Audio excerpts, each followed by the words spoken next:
Hello, welcome to John's Jams podcast with your host, me, John, and today Mike has returned to our graces at long last. Hello, yeah, I'm looking forward to getting my teeth into this Korn discography review at last because there's a lot to dig into. Very long discography, storied career with many peaks and troughs, as I'm sure we'll get into shortly. For anyone who didn't catch the last episode we released a while back, me and Mike were at one point in our lives super Korn fans. Yeah, huge We fans. absolutely loved the band, worshipped the band, and like new metal in general. I am the self-appointed number one former nu metal fan in the world. Yeah, that's it. I think the biggest difference between me and yourself is I think it's kind of funny, really, because like when you think about music and you think of music you quote unquote grow out of, Yeah, it's interesting in it because when you're younger, you have a different kind of taste palette to when you're older. definitely, yeah. But it's like if I got into a band now, I don't think in 10 years' time I'd like not be into that band. Exactly, yeah. And to be honest, it's been a long time since I'd listened to Korn's music before I decided to do the full discography listen through in Yeah. preparation for this podcast. So I had a lot of nostalgia bias lurking somewhere in the back of my mind, and I wanted to just get rid of that, listen to it with a fresh set of ears, so no bias can affect it. I listen to it objectively, with my current. I've grown out of the nu metal phase. Yeah. Obviously, Korn were my favourite band at one point, so I was really interested to revisit as an adult, a fresh set of ears on it and just see what I think. We'll get all into it all as each album goes on, but I think the main thing with yourself was there was a point where you completely tapped out Yeah, and you were like, "I'm done. I'm not done. listening to any Yeah, anymore. definitely. Yeah. I'm done with this band." And you washed your hands with them. I kind of went through a similar process. It kind of got to a point where it was like, this music's not for me. I think this band's kind of took a turn in the wrong direction, Yeah, but I kind of felt like a sense of loyalty to them, yeah. like a sense of well, they've been there for me, so I'll be there for them. Yeah, I get that. Kind of mentality. I get that totally. And a lot of Korn's fan base is still people around about our age or maybe a little bit older. They've got a very, very loyal fan base who have stuck with them throughout all the bad times, and they've come out the other end of it. I won't spoil anything for the review, but like you said, I think the Korn fans that are still there, still been hanging on strong. I think they're getting the rewards currently. Aye. Well, we're not going to spend any more time messing about Yeah, because we've got a lot to get through. no, we have certainly. So let's travel back 30 years to 1994. Korn's debut album, their self-titled debut album, produced by Ross Ross Robinson, it Ross was. Robinson, That's right. who's a bit of a new metal pioneer. Yeah, he's a legend, Did, isn't he? did a lot of production on Prominent new metal prominent releases. new metal artists. Yeah, self-titled. Self-titled Korn album. Well, first of all, they didn't mess about, did they? They broke onto the scene with an incredibly unique sound. The fusions of metal with hip hop and funk had already been done before. Bands like Rage Against the Machine, Faith No More had been around, doing the thing. There'd been the rap rock fusions of the 80s, but Korn broke onto the scene with an incredibly darker, grimier sound that was completely their own, completely unique to them. It was dark, it was raw, it was loose. It had that hip hop groove to it. And John Davis was one of the most distinguishable frontmen in the genre. He's got an unmistakable voice, hasn't he? You know that it's him when you listen Oh to the yeah, you Korn song. certainly do. I think the interesting thing I think of when I kind of think of Korn and new metal and alternative metal is how they kind of like broke all the rules of Yeah, metal yeah. and kind of what metal was kind of what was kind of expected of metal He wore around tracksuits. that time. Yeah, that like the style, the look, and everything like that. But more the fact of like metal before that, everything was tight. It was solos. It was Yeah, it was tight, concise songwriting, definitely. storytelling. Korn kind of throw that all out the window. Yeah, A lot of the songs, especially on this first album, feel like very personal definitely. Yeah. and very like emotionally charged. It wasn't really known for metal bands to write such vulnerable songs and vulnerable lyrics, was it? It was No, it all sort certainly of wasn't. it was a very macho genre, especially Yeah, coming off thrash metal and death metal of the 80s and stuff like that. Korn really did rip the rule book up with regards to that. The vulnerability of the lyrics, which we'll get into in a minute, was a massive selling point of the band. So just to start off, the album kicks off with one of Korn's best songs ever, one of the most well-known songs ever, Blind. It's just a banger, isn't it? It starts off with the ominous little hi hat if I've got to be honest with you, it's never really been my favourite Korn song that Wow. from that. But let's just You ready? let's take a very slight pivot.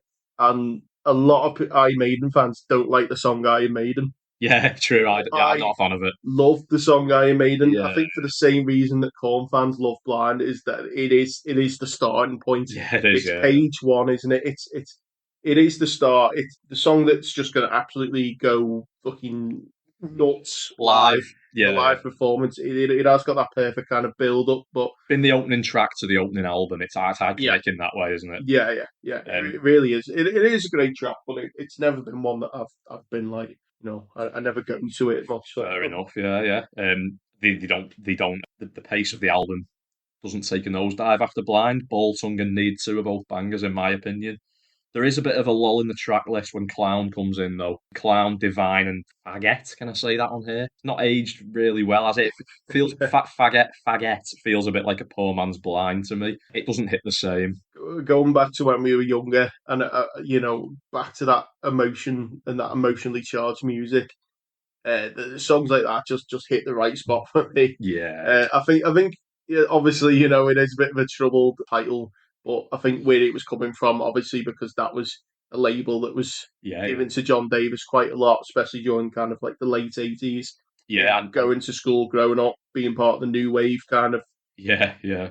genre, fashion and style. In this period of the album as well, tracks 4 to 6, the lyrics tend to be about his high school experiences. Clown's the same, isn't it? It's about basically a high school bully picking on him. Yeah, see, this is where it's kind of like this. This is where the you made their name in this field, and I think later on it kind of goes against them a bit. Obviously, we're jumping a bit ahead there, but in this kind of time period on this album, it really does work because these the band themselves are just kind of Yeah, fresh into like adulthood, fresh into like this world of which is stardom. in a way it's quite hopeless.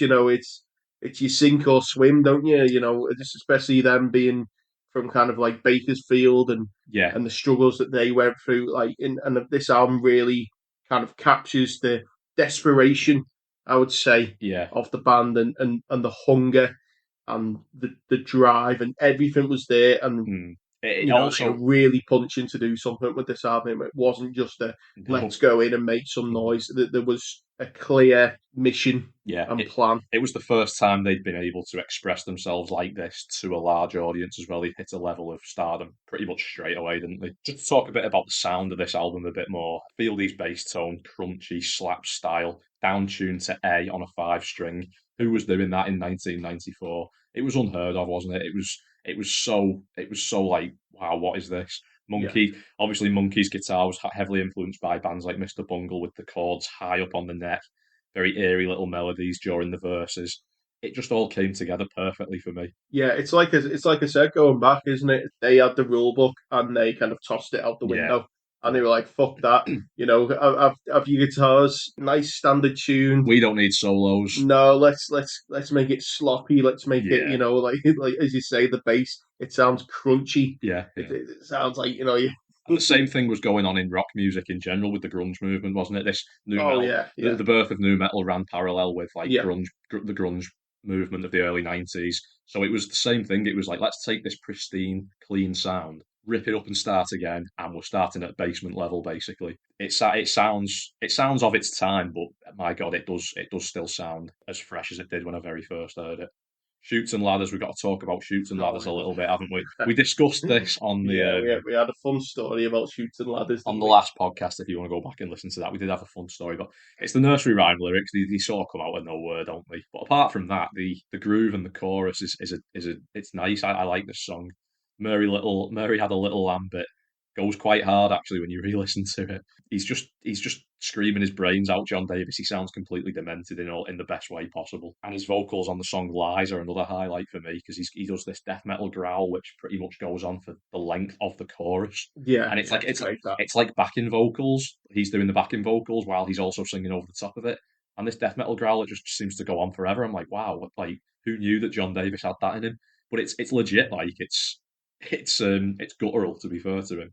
to say it was the hunger, wasn't it? It was just the drive Yeah, and the passion. And I think one thing that I kind of like about this album is sometimes people use the term first take or first draft yeah, as an insult. They go, "Oh, them lyrics seem first draft," or "that seems first take." yeah, I think I don't know the full in and outs of the making of the album, but it feels in a way first take, but in a yeah. positive way. It feels Whereas live to me. things are being tried off the cusp, Yeah, yeah, and things are being done off the like on Shoots and Ladders. I think one part I quite like is which to some bands would probably be seen as an outtake, and they probably do it again. Kind of like the unaudible lyrics when yeah, he's doing the Mary had a little lamb yeah, like yeah. that. It's like he's So, half Mary had a scat. little lamb. Yeah, yeah. It's like he's half scatting, isn't it? But it's like Yeah, you don't know what he's saying, but it just sounds nasty, doesn't it? And yeah, it is a really interesting track. yeah. I don't think we can not discuss the song "Daddy," can we? We've got to touch on it. It's a very disturbing personal track. Do you want to just give a bit of a overview as to what the lyrics are actually about? Yeah, so I think to be honest, they're deliberately a bit ambiguous. I think that he obviously this is based off a very traumatic time in his life, and from what I know of the history of John Davis, he has had quite a lot of Yeah, tragic very. events in his life.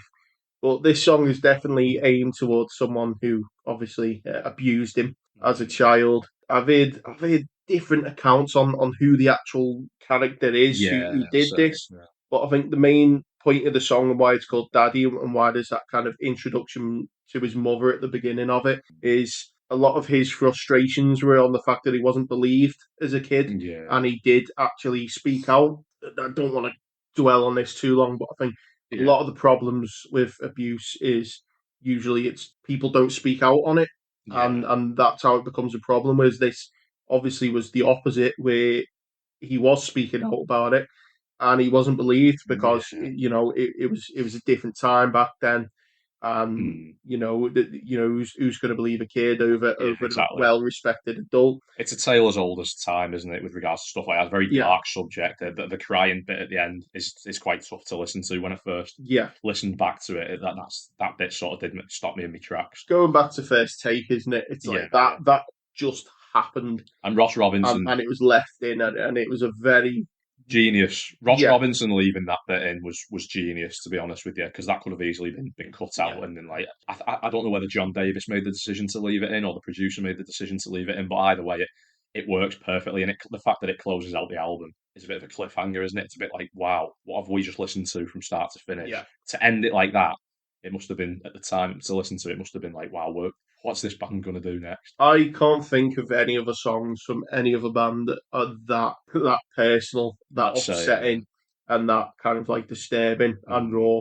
yeah. I can think of plenty of songs that try to do that. Oh I yeah, can think of one song in particular that tries to do that and does it in very poor taste. very poor. And we could be discussing that song all day, couldn't we? I am. It's Let's down with the sickness. we're getting into it. We're going to have to get to it. So the Disturbed's down in the sickness. Quick little side quest here. So Disturbed. What can we say about Disturbed? Again, we were both big fans of Disturbed at some point in our lives. I was a huge Disturbed But fan. Yeah, I look back on Disturbed with a bit of a face palm, a bit of same. hands in my head, and a bit of. I think some of the stuff musically they did was very good. I think the music's very good. Later in the career, Later in the career, yeah, that first album for me has aged so badly. oh yeah, yeah. It like when they started focusing more on being a metal band than trying to hop on the new genre Yeah. trend. Cats are fighting outside. They're getting down with the sickness. Oh dear. I don't know what to do. So down with the sickness. There's a bit in Painful. down in the sickness, and it's just you can imagine everyone involved in the creation of that song, and I don't know how no one stood up and said maybe we should cut that part out. Oh yeah. There's a it's basically been dubbed as the domestic abuse breakdown, Yeah, basically, yeah. and it is basically the lead singer reenacting a scene His mother of, beating him to of death. his mum beating him, and then he has enough, and he goes to kill his mum. Yeah. So I, it's basically the polar opposite of Daddy for me. It's I yeah, listen to it and I think, oh, just stop. It's just It's so tacky, isn't it? It's so poorly, and it's an example of this going terribly wrong. Yeah, it is. And Daddy could have been this, and I think at some point in my life, Yeah. I did see Daddy as this. Mm, I think I've done like a 360. So originally, when I first heard this song, like obviously it like fucking broke my heart. yeah. And then as I got older, I thought, oh, I don't know why that was a bit of a that's weird. And Yeah, then yeah. coming back on it again now in an adult frame of mind, it's back to them original feelings. You're absolutely right. I Yeah, agree. I couldn't agree more with that sentiment. The fact that the older you get and the more mature you get, the harder this song hits for me.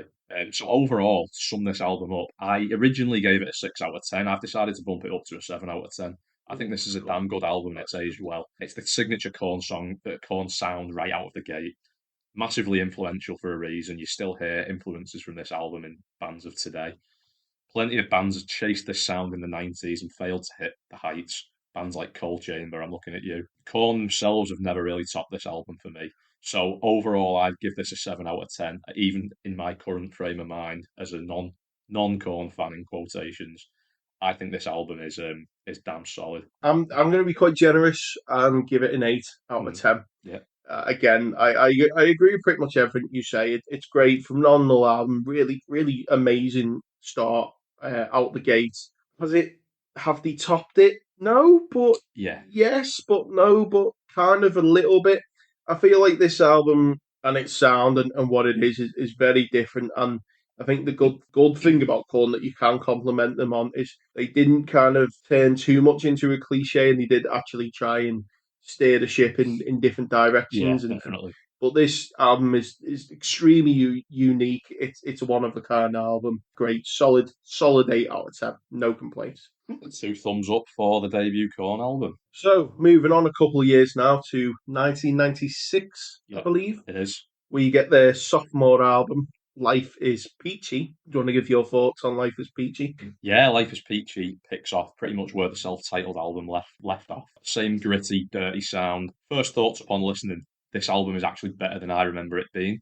I wasn't huge on Life is Peachy growing up, even when I was a massive Korn fan at the time. But looking back on it now, especially having listened to it directly after listening to the debut album, I think this album's another solid one. It's the first time that scatting vocals appear on a Korn album. Won't be the last, but it's the first time scatting vocals appear on a Korn album, and it's the first thing you hear when you hit play on the goddamn thing. To be honest with you, so Twist is the opening track. Yeah, It's just a minute long, isn't it? yeah. It seems like feels like a track that should be basically in the middle of the album as like a little bit of a joke, but it opens the album up for better or worse. This album is the one that's currently freshest in my mind because I Yeah, listened to this just a couple of days ago. Got it on vinyl, and my thoughts on Life is Peachy is usually with second albums like it's easy to kind of like they're notorious for being not yeah. great. Sophomore slump, isn't it? Yeah, because usually I think the attitude is you do you tour for years, you build up, you get your you get your deal, you make your album, you put your best tracks on that album, then you're not having enough time in between album cycles to really write and focus on writing and making another solid set of songs. Yeah, You tour and then you chuck right back in the studio to pick up the momentum. And I certainly do think there's a dip in quality yeah. between this first album and the second album. I do sort of agree that it doesn't hit the heights of the first album in general, as an overall listen. I do think there's tracks on here that are as good as anything on Oh the yeah, first album. certainly, yeah, yeah, She, yeah, Lost, and Swallow is a great yeah. run of tracks for me. I think in that sense though, this would have made a great 4 or 5 track EP. Yeah, yeah, yeah, Um, yeah, I think something that I've got to give it a compliment and also a complaint at the same time is with this album, you feel as if you're in the studio. Now that's good because it can give you a very kind of intimate kind of sound, a very personal, like connection with the band kind of sound. yeah, It's bad because it also just feels like you're sat in the corner of the room watching yeah. guys goof Jamming, off jamming, and yeah, jam yeah, out. Yeah, yeah, yeah, I think jamming's an interesting one because some bands are like the jam is fundamental, yeah, and the kind of the looseness and the improv is fundamental to their yeah, very being. Some other bands you prefer their songs to be a bit more like well written and fine yeah, tuned. I think Korn are kind of like in the middle. I think the the kind of jams that they could kind of come out with are interesting, Mm. but they need to be structured and they need to be like worked on. Yeah, And I think we see what happens further down the line when Korn try and go experimental. It goes, yeah, it doesn't always go to plan, does it? I think the biggest sins for me on this album are stuff like porno creep. Yeah, The twist, as you mentioned, it's funny, it's cute, it's a meme, yeah, but it's a It's a bit, meme, yeah. at the same time. I think it kind of loses a bit of the professional feel of the first album in a way, and it I does just agree. seem like a bit of fooling around, which as you say can work. But you look at the album art, and you look at everything that's kind of being portrayed from the band at this period of time, and it just doesn't really feel like it. Doesn't feel like Like they're it, taking themselves seriously, does it? It feels a yeah, bit like you said. It feels a yeah, bit like they're experimenting, throwing a few ideas out there just to see if they work or yeah. not. It feels a bit like don't know what the word is. It's experimental, but it's just got It's a lot of weird moments on it that they don't really yeah, explore further into the career, a bit, like Porno yeah. Creep, the K Symbols song. That was one of the biggest sins ever committed to man. There's That's bizarre such links. that's what I mean. Such an immature like. Maybe I'm just a bit of an old stick in the mud, but I don't really want to hear about crusty old nips swinging from your saggy old hips and your Well, crusty horrible. I don't even want to repeat the words because it just feels fucking horrible. I've made a note of some of the lyrics here, so you can just judge them for yourself if you're listening Let's to go this. on, crack them out. Tit sucking, ass licking, ball bitch, fat hairy mole, and then I've just put etc. etc. So that goes to so that's basically a summary of what this song is. It's again, it's like shock value for the sake of it, isn't it? Yeah, this is the kind of stuff that, like, the thing is with Korn is, as big as they got and as popular as they got, they would also kind of seen as like outcasts. And a lot of, I went into this a couple of episodes ago, kind of about like how emo was given a bit of a tough ride back in the mid 2000s, and a lot about like the metal elitism that exists. And I think there was a lot of people who turn their like backs on music like this because they did see it as like improper or silly or Yeah, daft or cringe or something of like just in the moment kind of thing. I don't think songs like that help because no, if they like don't. that going back to the story, he played my dad shooting ladders. I can't imagine what his fucking reaction would Wow, have been to hearing imagine. that song. He Im- probably would have just got up and fucking turned the thing off. Please just imagine that for 1 second. Yeah. So it's stuff like that, and then you've got like Good God is a great song for oh, me. Good God's a brilliant song. That's Good, what I mean. If this album was like a 5 track yeah, EP yeah. with like Chi, Good God, Mister Mr. Rogers, Rogers is another. Yeah, that's No another very. Place to Hide and Kill You, Yeah, it would have been a banger. It would have been top notch, just like the first album. And it just feels like a bit of a shame that they did try and like there's a weird, bizarre they've done. lowrider cover. Yeah, I was just about to mention Lowrider. It's like a 1 minute long version of Lowrider. So Mm, it's like they sort of start to cover the song Lowrider, which is by a funk band called War. You've probably all heard it, but they only do like a minute of the song and then like just give up on it and couldn't be asked. yeah, And it's like, well, did this need to be on the album? I don't think it did. yeah, keeping it in the album exactly. Same with Ass Itch. That's another one that's just Oh, a bit like fuck's sake. it's like there's a lot of there's a strange little half interlude type songs on this album, isn't there? That don't Yeah. go over too well. I like Mr. Rogers. Obviously, the lyrics again are very dark about him. It's about an experience. Is it about an experience he personally had, or is it a reference to something else? I think it's going back to that experience he had, but I think the whole kind of concept of Mister Rogers was like this old show in America called Mister Rogers, and it was like I think he used to say something like welcome to the neighborhood, I'm your neighbor. That's what he used to Yeah, say. Like he'd be like, howdy y'all, I'm your neighbor, Mister Rogers. yeah. And he was like seen as like this absolute like gold standard moral standard of a. Mm, He was kind of portraying a world that just didn't really exist in yeah, the real world in a way. So I think the song is kind of taking a stab at that, yeah, going, you told me that life was sunshine and rainbows, yeah, and you said you're my neighbour, yeah. when in reality his neighbours were pretty bad. Yeah, it's interesting. Yeah, It is an interesting concept. I never knew that story. Again, I just listened to this song and assumed it was a direct personal experience from John Davis. But it goes to show that at this point in the band's career, They were very good songwriters, like genuinely, weren't they, lyrically and musically. Sound of this album, I don't think we've really touched on it, but it's pretty much the same as the first album, isn't it? With Fieldy's crunchy bass, Monkey's shrill guitar chords they're still all there, aren't they? There's not really anything in the way of pushing the envelope in terms of the music on this album, apart from the odd interlude type track and the song Wicked, which is the first time rapping featured on a Korn album. Features Chino Moreno rapping, of all people, which I thought was, I didn't know that until I started listening back to this on Spotify when he was listed. I was like, that's Chino Moreno from Deftones doing the rapping. How random. Is it a cover or is it No, like an original song? it's an original song with Yeah, Chino Moreno's guest vocals. yeah. I mean, it's a very good rap. Don't get me Yeah, wrong. I think it's a decent track. I do. I Yeah, think it's quite catchy. I mean, Kill You. We've just touched on it briefly. It's a really good closer for me. It's dark again, just like Daddy. yeah. It's like Daddy, but it's a lot more of an easy listen. Yeah, it's more angry. It's Yeah, more angry than upset lyrics, and it's more sort of John Davis is just like he's seething, sort of. yeah. It doesn't go quite as far as Daddy goes, but in a way, it's just as good, just as strong, and just as powerful. Saying all that, as I say, this really is a mixed bag of an Yeah, album, like a mixed bag. And I always struggle with kind of like rating mixed bags because I want to praise it for its highs, but then I want to kind of punish it for its lows. yeah, So I think, so I gave the first album an 8.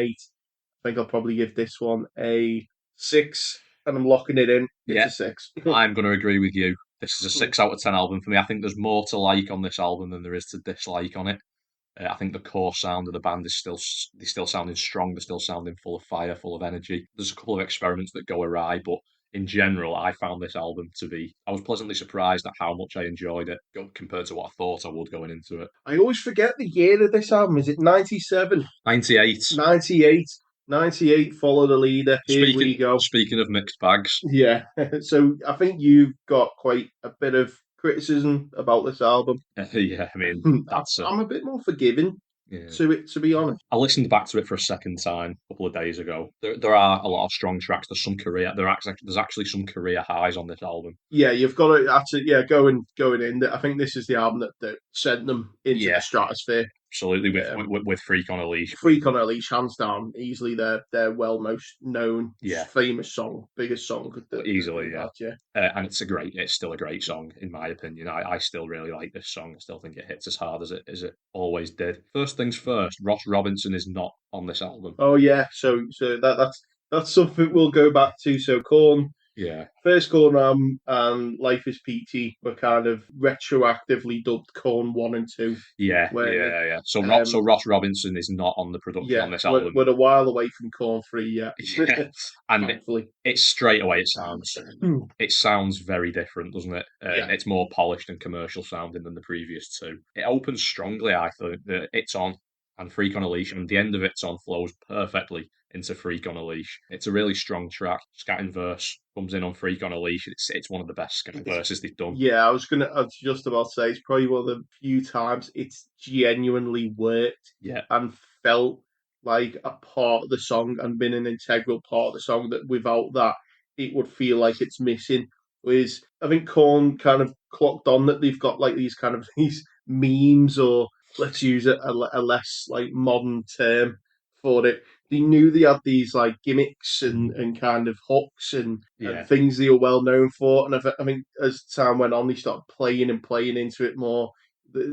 Kind of like Easter eggs in a video game or in a film or something like that. But Freak on a Leash is well done, to be honest. It's a very innovative song in the genre, isn't it? Like I said, no other new metal band. 1998 was the peak of new metal. No other band was doing the scatting, were they? Like that was a very Korn thing. Yeah. That was something they trademarked. Monkey's guitar riffs are iconic as well, and they were never. That was another thing that was unique to Korn. The little one to two note little eerie. I'm going to have to give you an actually here. I'm going to have to throw you in with an actually. Okay. You give Monkey credit for Head's work. Was that Head? Yeah. Head was the noise man. Fair enough. Head was the riffs. Head was the was the high notes. Monkey kind of was more of the just the rhythm. The rhythm. Yeah. I think they did kind of share roles and harmonise, and I think Monkey did a bit, but a lot of that stuff came from Head. and you notice it's not there when he's not there. Yeah, Again, definitely. We'll get to that. we're jumping ahead there. Yeah, further into the album we're going, and there's nothing that jumps up to got the life and dead bodies everywhere. There's nothing up to this point in the album that makes me stop and think, oh dear, these are pretty decent tracks. Got the life, I used to love it, but it's not as good as I remember it being. I don't know why. There's something missing about it. I don't I know. never loved it that much. It was Yeah, another one of them. Like when you think of bands like greatest hits collections, yeah, sometimes like the best hits aren't really like the best hits. You know what I yeah. mean? I always found that I've got the life. Like that intro's great and the pacing and all that. But I think when It's the got a very chorus bouncy. comes in, Yeah, it's a bit. it's got the nice bouncy groove, but it's sort of Oh like doesn't really go anywhere, does it? no. Dead Bodies Everywhere is similar to me. It's a decent track, that, but we come to Children of Corn, and this is where Oh, things start to go a little bit awry for me. It's got some of the most annoying vocals from John Davis that I have ever heard laid to tape.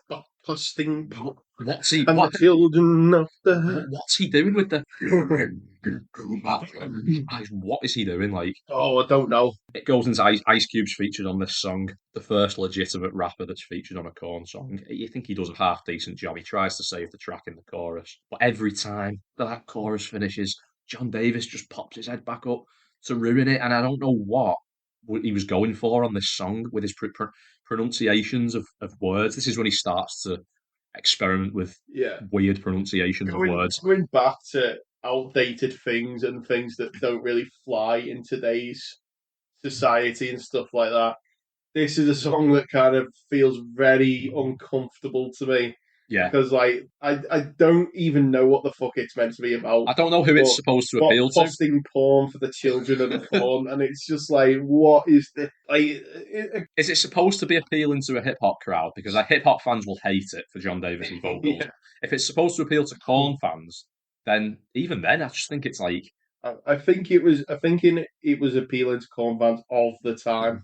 yeah, You know what I mean? Like again, as we say, I think there is a reason that Korn are a band that people can and do grow out of it, and I think this is it. I think sometimes they often touch on various topics, like we've gone into some very dark topics like abuse, bullying, and really harsh things like that, and then they seem to like to talk about sex. yeah. It's a very But it's strange. done. It's kind of like how a 14-year-old would think sex is. Like it just seems very stupid and It's funny you should yeah. mention. It's funny you should mention juvenile humor because we're about to come to some juvenile humor. Go on, what's next? I can't remember. We've got BBK and Pretty, which are decent tracks. There's not much to say about them. This is great, and Yeah, that's a really dark one as well. yeah, That's about like I think that's about like kind of a corpse. You know what I mean? Because John did do some work in right. like a moratorium, something like that. Uh, So I think that is based on like a true story, and you know like stumbling upon this absolute like mess of a corpse. Wow. Didn't know that. I didn't know. I Yeah, never ever knew that. No, that's interesting. That. So the two decent tracks. However, things take, in my opinion, an incredible nosedive after this point in the album because we've then got All in the Family, which is quite possibly the worst thing that this band has ever done. I And think this is one of the worst probably things. their most problematic album. Like when you Yeah. think of today's sensibilities and what people kind of do and don't accept, this Oh God. album Yeah. really does touch a few close lines, doesn't it? This song. This song is just so. It's unlistenable in my opinion. Hmm. The concept of the song is a rap battle between John Davis and Fred Durst. Fred Durst Which featured on this album. which at the time would have been massive. Yeah, You know what I mean? Limp Bizkit That were is like huge, 98. that was like I can't even think of like a modern equivalent of that, but that would have been like fucking what Taylor Swift and Lady Gaga Yeah. doing a collab. Well, Lady Gaga's a bit like outdated now. Still, no, still a massive name. Still a massive That's name. what I mean. But this is two titans of the genre, Mm. like two new metal. It's like Taylor Like, Swift. It's like Taylor Swift and Ariana Grande yeah, collaborating now, it isn't would it? be, wouldn't it? Yeah. The lyrics on this song are so laughably bad. They're not funny. They're not witty in the slightest. It's basically a collection of playground insults, but being used by 28-year-old grown men, isn't it? When I was a Homophobe. kid, I fucking loved it, and I think that's it. I think they were playing to their audience, and they knew their audience, and I think this is why Yeah, there is a lot of people who look back on Korn as like abandon their childhood or juvenile kind of immaturity and stuff like, you know. This takes it too far for me, though. This isn't. It isn't even. It isn't even, like I said, witty or funny or anything. It's just Yeah. embarrassing. There's a bit in this song where Fred Durst says something like, "You gotta get away," and in the background, John Davis goes, "Get a gay," and I'm like, That's "What?" something you do in primary. Like you have Something you're doing like year 8, isn't it? your 10-year-old daughter would not find that line funny. That's that she is too mature I for this found it. song. This is it. When I first heard that song, I thought it was fucking hilarious. I was like, "So get a gay." That's just, that is that basically that basically sums this song up, doesn't it? I mean, I can't talk any more about this song. You've just got to go and listen to it. It's just go and listen to it, if anything, just for a laugh, because it's possibly, like I said, the worst thing this band's ever done. Possibly the worst thing any new metal band has ever done, and I include Disturbed in that. Something I've got to mention while we're in this album review is, again, I'm not like a proper Korn historian. I don't know all the ins and outs of all the makings of, but I know enough to kind of get by. I could probably swing. I could probably get a good enough grade at Korn University or something like that. So this album, obviously, as I say, this was when they were hitting it big. They were given a fuck ton of money for this album, like a fuck ton of money, Yeah, and they just spent most of it on fucking drugs yeah. and alcohol. I think throughout the making of this album, they were off their fucking cakes, and it shows. You can tell, yeah, you can tell. This again, it goes back to like that Life of Peachy, where it's like there's a bit of goofing around, Hmm. and again, you can, like, as a band, I don't want to be like, you can't have fun, you want to be serious. Oh, Do no. a song about getting hit by a car. You can have a bit of fun. You can goof off. Everyone can have a silly song here and there, but I think it's not playing to their strengths when they do that. I think No. their strengths are being more of a like almost borderline gothic sometimes. All in the Family is a song that would maybe have worked better on a Limp Bizkit album with John Davis as a Oh yeah, featured guest, 100%. because That's Limp Bizkit through and through. it is that song is Limp Bizkit all over. It's not Korn. It's not Korn's strengths. If Limp Bizkit do have any strengths at all, Oh, they've got some strengths. Come on, be it, fair. it's something like that where you've got a very immature listening audience that will probably eat that shit up. I'm just gonna have to move on from that track now because I Yeah. can't think about it anymore. I've just got to make a note of, again, the first half of this album is fairly solid, and then the second half of the album it just falls off a cliff. Justin is a nondescript track, I which has can't just think. it has a very weird vocal effect in the Oh, chorus, yeah. makes him sound like he's underwater. Oh. It's like, who added that? Who added that effect on? Don't know who the producer was for this album, but Ross Robinson wouldn't have had any of that. Seed, you quite like Seed, don't you? It's not a bad core track, but it does have a bit in it that I just think just absolutely sucks. It's that scatting verse that comes in after the second chorus, I think. And it's like a two-part scatting verse with like a little ambient interlude in the middle, and there's like pitch shifted chipmunk vocals all over the scatting, and I'm like, whose idea was that? Was that the producer's idea? Was that John Davis's idea? Who knows? It'd be interesting. That you should have done this before doing a podcast about them, but I'd like to know who actually was the producer on that album. Yeah, I didn't. All I knew that was it wasn't Ross Robinson. That's the only Yeah, thing I knew. yeah. Cameltosis is the next track in the track list. It's a rap feature. Someone I've never heard of, Slim Kid 3. It's one of the worst tracks on the whole album. The lyrics in the chorus made me burst out laughing when he says, "I cannot ever love another cunt," and then just the word "cunt" just comes in. I don't know whether I'm allowed to say that word on this podcast or not, whether it'll Oh, get bleeped out. it's all right. But like that is a word that doesn't sound good in any context in any song. You can't fit that word into any song, in my opinion, and make it sound good. It's just not. It's not a musical word, is it? I think something that kind of very really like popped in my head now is how influential hip hop and rap music was to Korn, especially in their early days. Yeah, And yeah, I think a lot of hip hop and rap has that silly, goofy shit and that crude yeah, language definitely. and behaviour. And I think a lot of it is them being inspired. I've listened to a fair bit of hip hop in my time, but I don't think recall ever hearing that word pop up in a hip hop song. Obviously, the N word and various other words, but it just sounded when it Yeah. coming out of John Davis's mouth as well. It made me burst out laughing out loud. I think they were just enjoying being like controversial and being Yeah, definitely. like a bit outrageous, like being edgy. You know Yeah. what I mean? Being a bit edgelord at the time. Like, We'll have to finish the review of this album on a positive note with My Gift to You, the closer, is one of the best songs on the album. It's got a very, very yeah, heavy, slow tempo. Sounds almost stoner metal influenced, actually, yeah, with the. It's like it goes hard. It was one of the highlights of the album for me. The album's bookended by really good tracks. What happens in the middle is just varies from okay to outright garbage. yeah. That's a common thing with a lot of albums. Really, I think being a vinyl listener, Yeah. I listen to the albums in full, and two of the things you pick up on is the middle slump and the second half not being good as the first half. I think they're very common things that I don't really know why they do it, or if if the artists are even like conscious or aware of it. Mm, I think this album, it definitely does have that kind of like middle slump, and yeah. it doesn't really quite.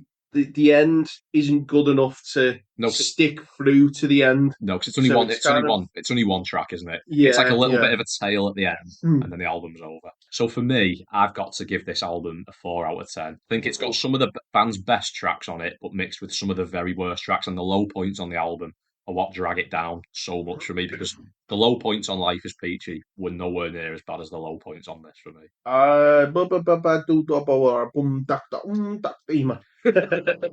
Nice track.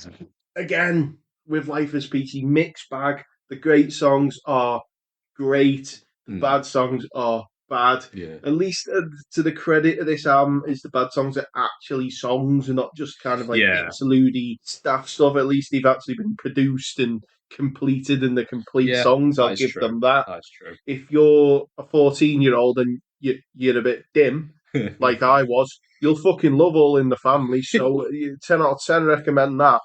So I think I'm probably going to put it on the same level, equal to Life is Peachy. Ooh, 6 out of 10. okay. Yeah, fair I enough. feel I feel I'm being generous there. I Yeah, could have gone lower, but fair enough. so it's getting no higher than a 6. Yeah, I won't argue with that. Now we get into what I feel is one of my favourite albums. And I think a lot of the criticisms that I've given the band so far all scrubbed away with this album. This album is kind of a lot more serious, a lot more darker in tone, and a lot more tighter and well organised and structured. Hmm. And that is 1999 Issues. Issues, here we go. We've always been sort of, well, I was obviously a huge fan of this album back in the day, and I was always aware that this was your favourite Korn album. Yeah. It was back in the day, and it probably still is now. Yeah, I'd say it is, yeah. However, I have some issues Issues with with it. issues. Some Ooh. issues with issues, yeah. So first of all, they have done away with all of the rap features on this album. As soon as you look at the track list, you can see that. However, they've replaced them with your favourite thing in the world, interludes. There's so many interludes on this album. There's about 5 or 6, I think, Yeah, which yeah. includes the intro, which doesn't need to be on the album. These interludes, they're all terrible. They're not good at all. They add nothing. And if anything, I think they interrupt the flow of the album. The first track, like I said, doesn't need to be on the album. It's a bagpipe intro, which is about a minute and a half long. They should just start the album at track 2 because Falling Away From Me has an intro of its own, which sounds like the intro to the album. To me, when I listen to this album, I just start it at Falling Away From Me. Yeah, fair enough. Falling Away From Me, by the way, is a banger of a track. It's one of Korn's best. Yeah, One of the biggest songs as well. One of the biggest singles. It's better than pretty much everything off Follow the Leader for me. Falling Away From Me gets a big fat thumbs up from me. However, I will say one thing about the production on this album that you notice straight away. It's noticeably muddier, and I don't know what. It was 1999, so it was the Loudness War era. I don't know whether there was compression issues. yeah. I feel like there must have been. To be honest, again, I think this has really started hopping from producer to producer. Sometimes the ups and downs to that. I think the ups of it is, you can get a lot of different sounds and you can again different albums can have whole completely different Yeah. things It's to. variety, isn't it? The Yeah. problem is every time you hop onto a new producer, it's kind of starting anew. They don't know you, they're trying to get to know you and Yeah. get to know your sound. Whereas a band that pretty much sticks with the same producer throughout, like the Red Hot Chili Peppers. Yeah. Rick Rubin knows the Red Hot Chili Peppers. He knows what they want. He knows what the fan base want. Yeah. He knows how to make them sound. Obviously, there was a bit of controversy around Californication. Yeah, which was the same year that this album came out. Yeah, so maybe 99 was just a bit of a it suffers from similar issues with the bass. Similar issues. Yeah, similar issues. It's like the bass and the guitar on this album feel like they're sort of bleeding into each other at times. Yeah, because there's definitely songs on this album that you want to turn the volume like right the fuck up and you want it blasting. But yeah, it does sound muddy and it does come across a bit messy. And it's a terrible shame that because I think as we say, the songs themselves are great. Like Falling Away From Me is brilliant. Trash. So I've one lyric that is always a bit of a head scratcher. It's just kind of like I've made a note of a lyric here. Let's see if it's the same lyric. It will be. It fucking will be. Is it the one? Go on, you've actually got the lyric. You read it. Your feelings, I can't help but rape them. What does that mean? Can someone explain that to me? No, it wasn't that lyric. It wasn't that lyric. It's the one about. Oh, I don't even want to read it out. It's the one where he mentions little girls or something like that. I can't even remember that, Oh, it's something like these little girls, they get. Oh, yeah, they do make me feel so goddamn exhilarated. Yeah. There's a lot of older songs that use the term. I think it means something different to what it kind of gets interpreted as. I forgot about that lyric. It's a bit of what. It's a bit of a a fly in the ointment kind of thing. It kind of really ruins a great track. When you listen to it, you sort of jump a bit, don't you? Oh God, where did that come from? I know, yeah, like. So yeah, I mean, like I said, Trash was a decent track with some questionable lyrics. That was the note I made about Trash, and I can't really sum it up any more than that. For You is the next interlude on the album, which could have been a half decent track, I think, if it was sort of the intro to a full length track or was made into a full length track. But they decided to make it about 90 seconds long and then just cut it there and then lead into Beg For Me, which it doesn't flow into Beg For Me. For me, it's poorly placed in the album. I think For You probably would have been a good intro to the album. Yeah, to be honest. Again, short songs do bother me to an extent. There's a time and a place for them. Oh, definitely. Sometimes you like a good 3-minute joke. Like the band, my band, Sat and Split. We barely broke 4 minutes in a song, especially on our recorded versions, and it worked for that. But there really is something like when you do want more. And For You is a track that left me wanting more from it. Yeah, definitely. I think For You, out of all them interludes, is the strongest one out of the bunch. Yeah, I've got Make Me Bad as a highlight on the album. I always did love that track. It's got a really good use of piano in the verses to sort of build up some tension. You'll know what I mean when you listen to it. It's like a piano or like a keyboard, which sounds like a piano in the background. It's quite eerie and ominous. I think there's a drum machine as well in the verse, but it works. It really does sound good. It's Gonna Go Away and Am I Going Crazy are more crap interludes. That's the note I put. I think I had Am I Going Crazy as one of the worst interludes on the album.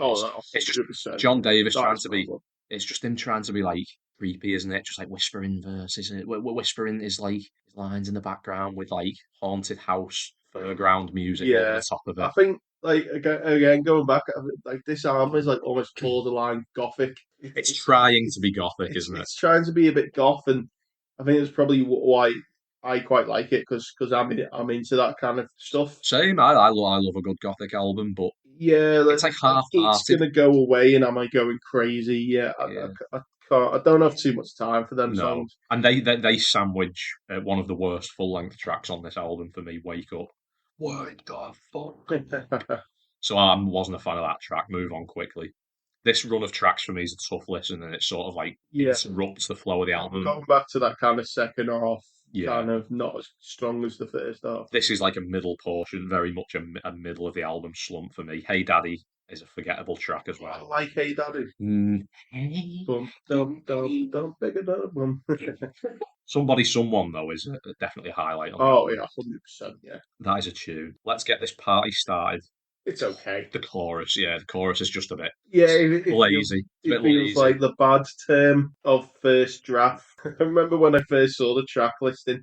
I mean, this was probably the second or third Korn album I ever had. I think the first was the Greatest Hits, obviously, and then this must have been the second. Then I remember looking at the track listing and thinking, "Is that a cover of the Oh yeah, Black Eyed Peas.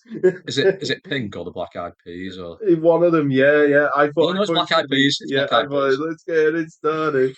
Oh my Imagine. god! Oh, you could see I was in for the shock when I heard that. Oh, imagine. Wish You Could Be Me is the worst interlude on the album. It's the I am going insane and with the little squeaky dog toy noises in the You background hanging on. fucking person. And then it ends with that. Yeah, yeah. Yeah. Absolute garbage. Counting and Dirty are the last two tracks on the album. They've got nice little bass melodies, actually. Oh yeah, I do like this. Even Compton. Fieldy plays some nice little bass melodies there where he's actually playing, not just slapping the Yeah, neck. that's definitely something that I think you can kind of pull him up on. Yeah. Although that bass sound is so unique and stands out, and again, it's rarely copied or no one else pulls it off like him. No. Sometimes it does come across as a bit lazy, One trick a pony. bit, Yeah. but yeah, a bit one trick pony again. Going back to like kind of like their cliches, like the scat and the bagpipes, and Yeah, yeah. this is what we're Corn, known for, so yeah. let's throw it in the song kind of mentality. It's Cornisms, isn't it? Yeah, It's one of the Cornisms. But when he wants to lay down a nice little melody on the bass, he can do it. And Counting and Dirty are two tracks where he does it. Dirty ending with 4 minutes of static was a bit of a what's going on here moment. Left me confused. And to be honest, it left me confused about the whole album because I was thinking, do I like this album?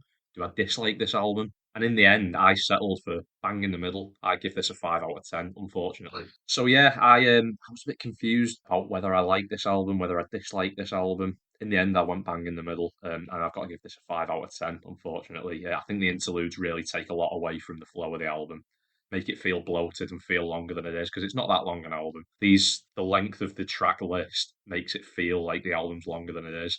Some of the band's strongest material is on this album, and it could do with a remaster. For them reasons, I've gone with 5 out of 10. you know what? You've kind of thrown me for a loop here, to be honest, because I started this saying, "Oh, this is the best. It's my favorite." Now you've brought up a lot of the things, and it's kind of sunk in. Oh, I do kind of go, yeah, there is a bit that lets it down. To yeah. be fair, Have I put a seed of doubt in your mind about it this album? again with a remaster, it could be a completely different beast of its own. Yeah, I think Korn are dying for the whole discography remaster and a proper re-release system, yeah, but I don't really know where they are when it comes to the rights and stuff like that. I think I'm still going to be generous. Still going to give it a decent score. I'm going to give it a 7 out of 10. I feel like I've Better than the last two albums. A lot better than the last two albums. It doesn't top the debut. no. I still think it's probably my favourite Korn album. It's probably still the Korn album I'm always going to go to when I'm like, Yeah, you know what, let's put a Korn album on. Why not? yeah, yeah. It's probably going to be Issues. Fair enough. Like I said, I think you can pick a good handful of songs out of this album, take them out of the album context, and play them on their own, and they do sound good. They are good songs. The songwriting's a lot better on this album than it was on Follow the Leader Yeah, in general. I think that's my biggest kind of praise for this album. What I like the best of it is it was a lot more focused and they were reined in a lot more Yeah, and disciplined a lot more. And I know at this time John Davis had gone completely sober at this point, so the kind of at least on his end, the excess and the drugs were not kind of ruining the quality of the music. Fortunately, that couldn't be said about other band members, yeah. which would eventually come to a bit of a, explosion too far ahead in the future at this point in 1999. Hmm. But let's zip forward to 2002. So we're in a new decade now. We're in a new millennium now. Oh, yeah. New century as well. Untouchables. Now, I've been dreading this bit. Because So have I. to the fans and to a lot of people that I know have listened to Korn and go for their discography, they love this album. Yeah. People love this album. And to be honest, I think this is the album that is put on the pedestal as Korn's greatest album. Me and you Hmm. don't really share the same thoughts So this is going to get as the fan base. this is probably going to get a bit spicy now. And this broke my heart. Re-listening to this album, this was my favourite as a kid, as a teenager. This was my favourite Korn album. And I'm aware that it is a fan favourite. But my God, this was the most disappointed I have been up to this point in listening through the Korn's discography. Up to this point, this was the most disappointed I'd been listening through an album. Yeah, I think before we did the first Korn episode, I had a listen through to all ones I owned on vinyl. I put Issues on, and then straight after Issues, I was like, I really enjoyed that. Let's go straight into Untouchables. Yeah. And I thought the difference in quality was night and day. Yeah. And I think the same few issues rear their ugly head and come back in this album again, where things get, I wouldn't say silly because nothing's like deliberately goofy as it was on the old albums, but things get a bit sloppy on this album. Songs are, I think most of the songs off this album are quite forgettable. Yeah. Do you know what my big problem with this album is? And I'm gonna go a bit different to you here. I think this suffers from the complete reversal issues that Issues did. It's the complete opposite for me. The production on this album is miles better than it was on Untouchables, on Issues even. Yeah. They spent a lot of money on this album in the studio, I believe. Oh yeah, they lost money on this. And it sounds big budget. It sounds expensive. Yeah. It sounds clean, pristine. It sounds the heaviest album that the band's recorded to date. I can't have any complaints about the production on this album, but the songwriting takes such a huge dip from Issues that it's scary. Yeah. And I don't know whether did Head leave the band after Take a Look in the Mirror? Was he on this album? He did, yeah. He's on this album and the next album. But I believe that he was a bit of a mess, wasn't he, at this point in his life? It was getting bad for him. The album after this was the real kind of like the band was in like crisis mode. So the very it's 2002 and 2003. The cracks are definitely showing at this point. The cracks are definitely showing, and I think it shows in the work and especially in the songwriting. I think again a very expensive production, a lot of money again, and I think they were kind of just more focused on the use of what was it called, Power Tools or something like that. Oh, Pro Tools. That's it. I think I really don't want to like spread misinformation, but I think this was like one of the first albums to kind of could have been incorporate Pro Tools. 2002, yeah. It was very like new revolutionary technology, and I think there was a lot of excitement behind that, and I think they were very excited behind it. But let's get into some of the songs and kind of. I think it'll speak for itself on some of our thoughts on the actual tracks. Yeah, Here to Stay opens the album, and it's one of the band's biggest songs, but it's not on the level of the previous singles to me. It's not on the level of A Freak on a Leash. No. It's not on the level of A Blind. It's not on the level of Falling Away from Me. It's just an okay song. It's a bit of a heavy, bland sort of like I can imagine it goes off live. There's nothing that makes me want to revisit this song though. It just sort of comes and goes in a bit of a blur. I think you probably feel the same, don't you, about Here to Stay? I think the problem with Here to Stay is it has nothing to say for itself. It really just has nothing to say for itself. It's a classic. It's been dubbed as the "I'm Back, Bitch" song. Yeah. Where like a band brings out, a band or an artist brings out like the first single of a new album after a few years, and it's meant to be like, here we are, we're back, and you can tell that in the title name, like Here to Stay. I just don't really think it has much to say for itself. It was always a bit cute when it came on in K1 in the Crazy Yeah. a club we used to go to quite a bit in Liverpool, which I do want to make an episode on someday eventually. Yeah, it was a staple on K1. Yeah, it was. It was First K1. Here to Stay. Wasn't it? Yeah. So moving on from that, Make Believe is the next track on the album, and this song is god awful for me. Yeah, sounds like the chorus melody has just been made up on the spot. Why would you write this stuff? It just sounds like the bare minimum effort was put into the songwriting on this track for me. Yeah, I can't forget. I haven't even. It's not even been that long since listening to this, and I can't remember Make Believe. Yeah, it's terrible. I think that is the crime. The biggest crime of this album is a lot of it's forgettable. Yeah. And I think that's probably why it gets praised so much, because people forget the bad ones. Because it's average. And just focus on the good ones, going, no, this has got Here to Stay and Faultless and... Yeah. No, it hits an average sort of middle of the bell curve type thing for me. It's a mostly average album, but I just think some moments on this album stand out as particularly bad. John Davis started pronouncing his words stupidly. He's in sort of that era now where he's saying, taking me to a place I need to be. And it's like, it's off-putting. It is off-putting to listen to. Blame. It's pretty nice verses which show potential. Then the chorus comes in and it's just so uninspired, forgettable and boring. It kills the momentum of the track. And this album doesn't ever get any momentum going for me, because Hollow Life comes in and it's the first attempt at a ballad that the band have ever done, really. They've got the sort of half gothic sounding instrumentation in the verse. John Davis is trying to do a bit more melodic singing. Melodies, they just don't follow life. They just sound lazy. It feels like the songwriting abilities just left I them think they were overnight. more excited to do it so they could get into the mess with the sliders and the Yeah, effects yeah, yeah, again, like going back to it, where it's you're giving someone all these expensive new toys to play with, yeah. and you're so excited, but That's quite true. something gets lost in the way. Yeah, I feel like the songwriting really got lost in the making of this album. I feel like they didn't take care with the songwriting at all. I know it was 3 years since the release of Issues, but it feels like they wrote all of these songs in pretty much the week I before think they went because into the at this studio. point, it's you get to a point where a band that was brought in with angst, anger, trauma, misery, and a lot of these emotions, they've got a few million quid in their pockets now, Yeah, and I think it's getting a bit harder to kind of channel the emotions and really make it kind of genuine. yeah, they've got And to appeal to a mass audience at this point, haven't yeah, they? and I think they're just kind of playing a bit to their peers as well, and they're just kind of doing what the people around them are doing a bit, Yeah, and yeah. it's just like let's make metal with these great, let's focus on the metal, let's focus on the breakdowns, Hmm.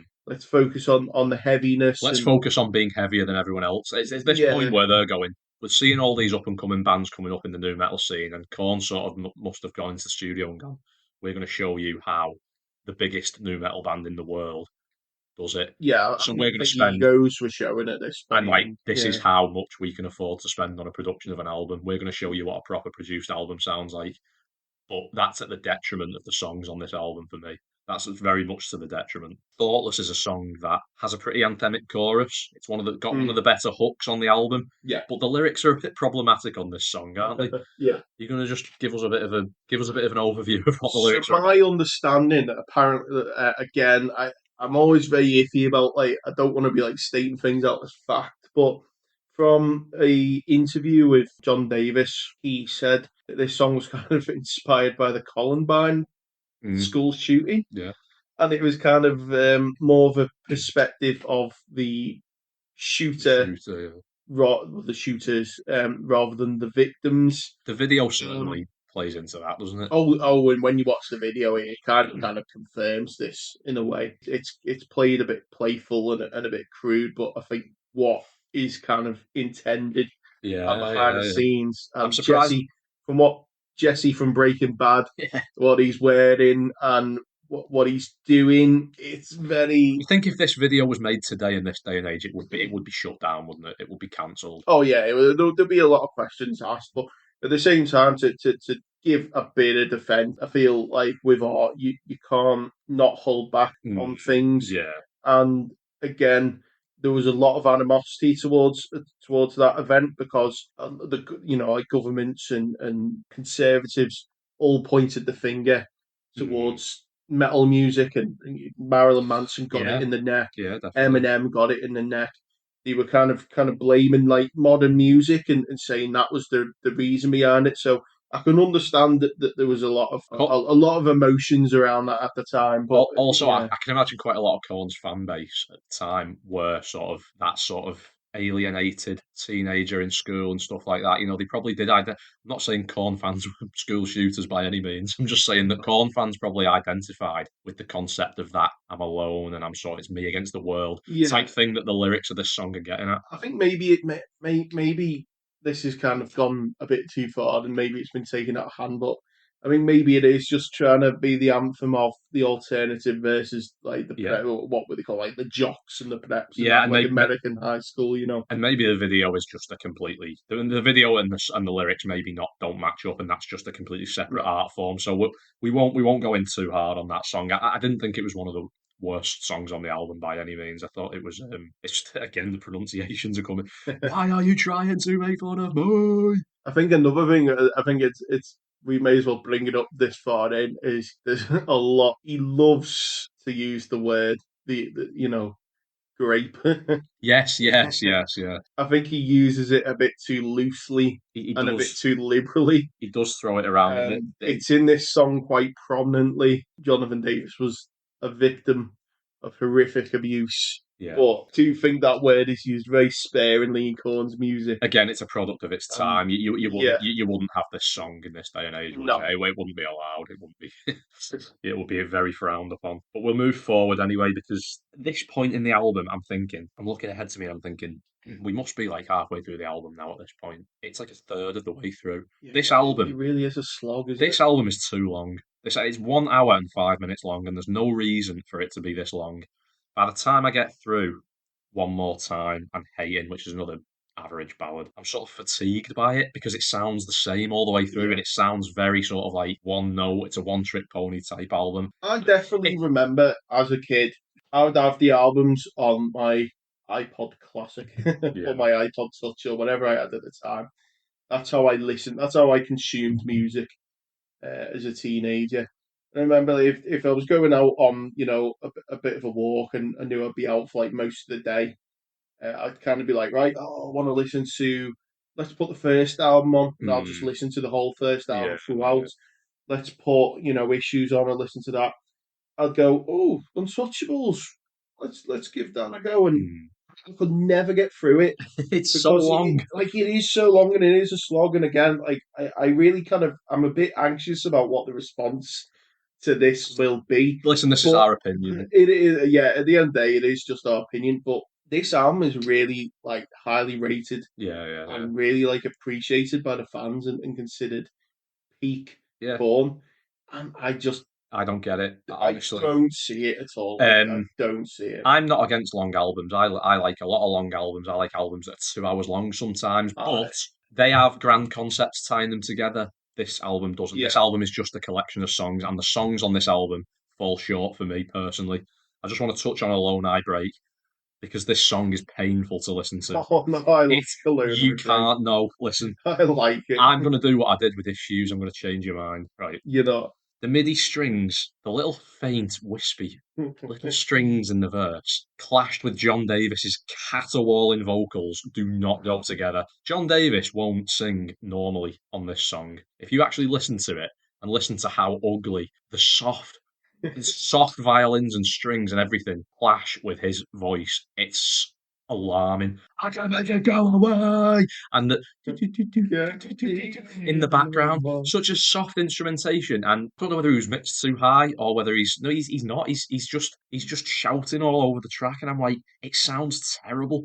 It's like trying to be a tender ballad, but his vocals are so loud and overbearing that it just doesn't work. It's amazing how we've got this far. Like certain things we haven't really touched upon, but Jonathan Davis's vocals as a whole, where there's two kind of things he does, and there's the growl Yeah, and the growly vocals, and then there's the it's like a bit nasally, the yeah. the normal kind of singing voice. And I think sometimes when he's doing that singing voice, it can be quite nice and quite pleasant sometimes. On the later And albums, so, it is. so on a song like this, with it being more ballady, and I think I know this is probably one of the few songs that he wrote for going in the studio on a acoustic guitar. But I think it was kind of one of them where it's like we're in a metal band and we can't Yeah, break the formula too much. like if you listen to the songs, if you listen to John Davis singing on the later albums, the fella can sing. Yeah, Right, he can hold a note and he can sing tenderly as well. He can sing in his mid range quite well. But on this album, in general, in this period of his career, he just seems unable to control his voice. And this song is one of the worst examples of that for me because it's just so. I just I can't stand this song. I really can't. I like it. I think it's cute. I want to give it a cuddle. I dare you to listen to it again after this podcast. There's one song on this album. I think we'll wrap this album up because Yeah, it's just becoming a storm of negativity. it's becoming as long as the album itself. But there's one song on this album I fucking hate, and it is "Beat It Up Right." It's terrible. It's so bad. Right. And also Embrace, and Beat It Up Right, one after the other, are just dreadful tracks. One of John Davis's most annoying vocal performances ever is on Embrace with the vine, the knife, the vine, the vine, the vine, the knife, the vine. It's like, okay, we get it. I'm not going to go too much into detail on Beat It Up Right, though, but I once received a hand job to while this song. Embrace was being played, Oh, and it was not a very good experience. But one of the biggest fears I had while this event was taking place was please don't let Beat It Up Right come on while this is happening, because that would probably just be the end of my life. But you knew it was going to come on, didn't I you? would probably become celebrated if Yeah, that yeah. happened. That would have been tragic. Oh dear. Again, it's going back to like just the crude, the sex, the fucking. That was you. Ready to get Oh, dear. excited, baby. Beat It Up Right does sound like a euphemism. Yeah, it's A a wank, doesn't it's it? a ass up high, make a motherfucker Oh God. cry. No. It's Yeah. no. Someone must have, like. There's many moving parts. There's many moving parts, and even if all 5 band members thought that was fire, there should have been someone in the studio who was like, "Listen, chop that." There's got to be, hasn't there? There's got to be someone, That's not surely. great.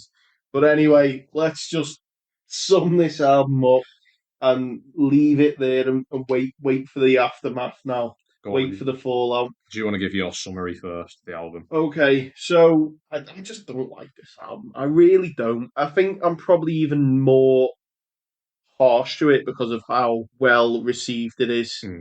So I'm really I'm my head's like I'm really trying to think here. You've got to be honest. Don't I'm don't gonna be be afraid of honest. backlash. 5 out of 10. Right. Well, So far, the lowest rated album. okay. Well, I'm about to receive all the backlash then Go on. because I'm giving this a 3 out of 10. There is not a track on this album that I would want to revisit. It ranges from middle of the road, bang average, to outright horrific in parts. And like I said, it was the biggest disappointment so far because I remember loving this album and I wanted to re-listen to this album and go, do you know what? I was right. My 15-year-old self was right. This is a banger, but it isn't. This kind of period of Korn that we're about to enter is what I kind of see as their dark years, Yeah. as their kind of the album we're about to get into is definitely them at kind of breaking point.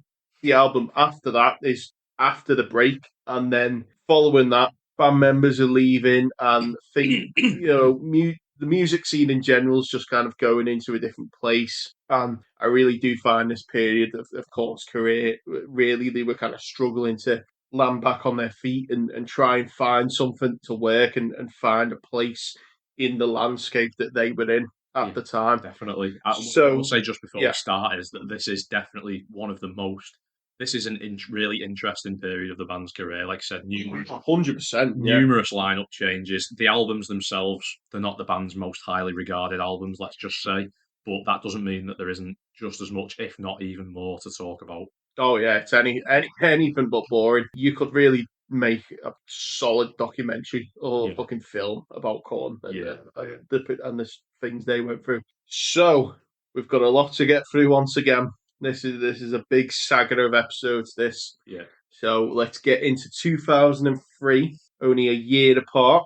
Take a look in the mirror. I just do not really rate this album much at all, to be honest. I don't think it's bad necessarily, but it's very just run of the mill, by the numbers. I'm just forgettable. I'm the same as you, really. I don't think this is a terrible album by any means, but again, it's not a career highlight either. It's the first album that was self-produced by the band, which was an interesting little fact that I found out. I didn't know that. In preparation, yeah. And the production is, for me, as clear as a bell. It's as good as it was on Untouchables. Yeah. Fieldy's bass seems to be turned up in the mix a bit. Sounds more trebly. It works well for a lot of songs on here, but it can be overbearing at times. And this is sort of the period where he's decided to stop playing notes on the bass and just whack it as hard as he can against the neck. Again, it's a Kornism that was used on previous albums, but I just feel like something in the production, in the mastering or whatever for this album means that he sounds more in your face than he did previously. And another main noticeable thing about the sound on this album is John Davis's use of a lot more harsh vocals, screaming and growling rather than singing melodically. So there's a couple of noticeable things straight off the bat that you notice when you put this album on. Yeah, I think to be honest, that's probably why I'm not the biggest fan of it. Really, as much as I do like metal and heavy music, for me it needs a bit more of nuance to it, and it needs a bit more of melody and a bit more something to it to really kind of appeal to myself. And I felt like this album was just kind of. I feel like they were just trying to do what everyone else around them was doing. Yeah. I mean, I think they were obviously like, let's just be like what Slipknot are like. let's just kind of Slipknot around this time were yeah. that they had sort of took over from Korn as like the head of the new metal genre. Yeah, I think one thing that I do know about the making of this album was the band was pretty much at a breaking point where they just couldn't be around each other.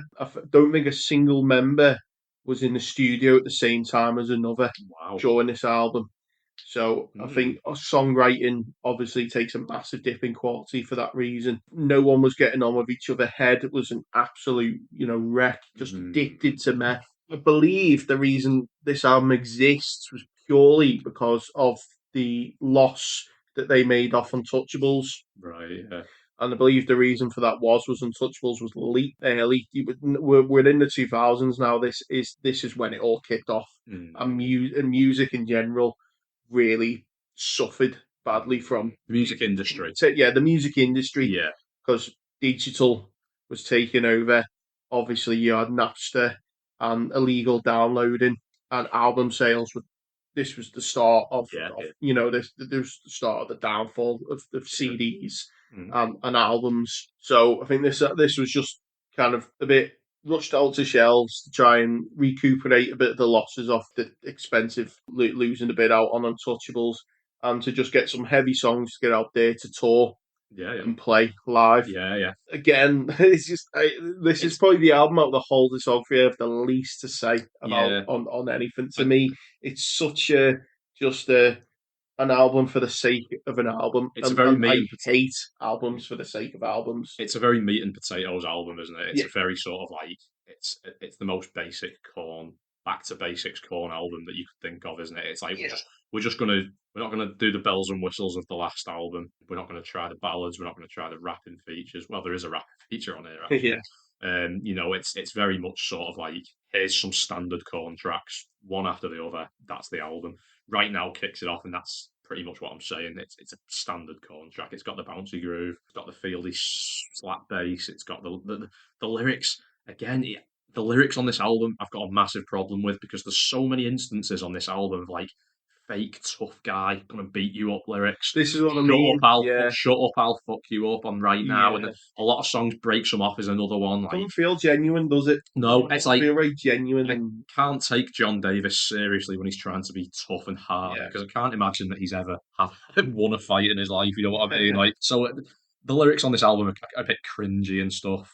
It's the chorus vocals on Break Some Off are really annoying. He's doing the growls, but it's like, oh, break some fucking off. I think this is a bit of a low point on the album. Thankfully, it's really short song, under 3 minutes. So we sort of brush that one under the carpet and move. And I think if I can think of a few standout tracks on this, I think one for me is Live, which is actually a song that was written well back around the writing sessions of the first album. Yeah, well, it actually sounds exactly the same as Need To off the first album. Yeah. When you get to the chorus, that riff, the dun, dun, dun, dun, it was that's the Need To riff. It was a celebration of like the 10 years, the decade of the band, and it was to resurrect an original song, and that's a highlight for me. And I think I quite like I'm Done. I remember quite liking. I have to pull up the track list. I just can't remember. Yeah, what I've got here is off this album is the run of tracks that starts at Here It Comes Again and ends with Everything I've Known. That run of 4 tracks for me is actually really strong. The chorus of Here It Comes Again goes really hard. John's screams actually sound really good. Deep Inside is another solid track, and there's a really nice little syncopated bass and guitar riff that is in the intro and leads into the chorus. It bounces along nicely, and there's like a little bit of a jazzy break midway through the track as well, where Fieldy starts to play bass again. Yeah. He starts to play bass melodies again. It's one of the better tracks on the album, and one of Korn's best in a while. Counting on Me, that's the one that Counting on Me that didn't do a lot for me. Didn't do a lot for me, that song. It's the Why Can't You Just Let Me Down? It's like I think it's the chorus for me. I quite like. Yeah, I quite like the chorus. But You'll Want a Single. I've got a bit of a somewhat funny tale about that song. Oh, okay. Whether I've heard this. Back in the day, we used to make YouTube videos, didn't we? Yeah. Using Windows Movie Maker and Microsoft Paint. I think before I had my main channel, I had a few other little channels. I remember one channel I made called Clansman BD.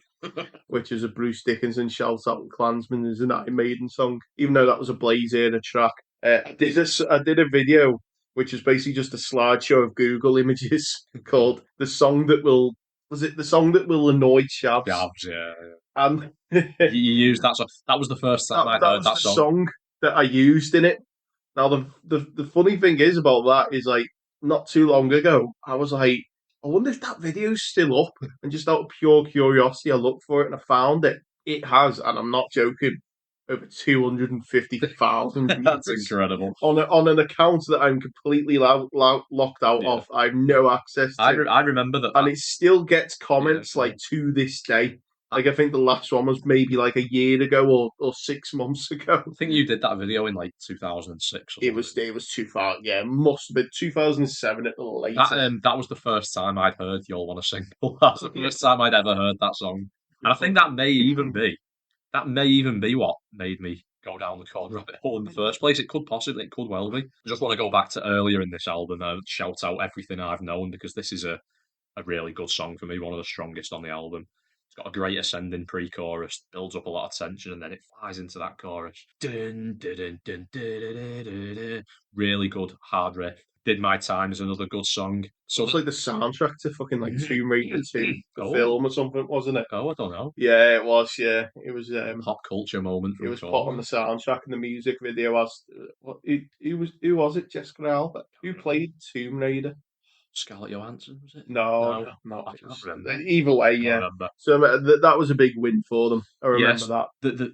That run of tracks in the middle of the album, solid for me, and it comes to an abrupt end, sadly, because Play Me features Nas, and I don't know how they pulled Nas on this album, because that's quite a good makes you stop and take notice, doesn't it? Nas, one of the legendary rapper, but he's wasted completely on this song. It's not a good song at all, is it?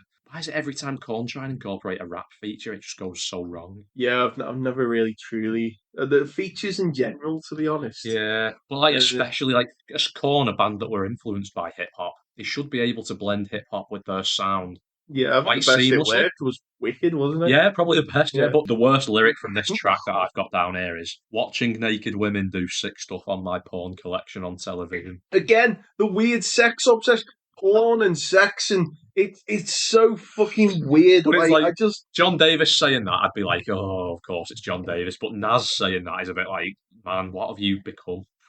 something about this is probably quite a hot take. Korn are not a sexy band, though. But I don't think any band's fucking sex. I think sex and music, like, it doesn't blend too well. Like, I don't want to sit there and listen to someone singing about, like, I don't know. It just never blends well for me. Like, some people listen to music when they have sex. Like, to me, like, I find that quite off-putting. Yeah, definitely. It is. I certainly wouldn't fucking listen to fucking. You like sing-alongs. Although I did go to part one, swear that one. So I'm going to sum up now anyway.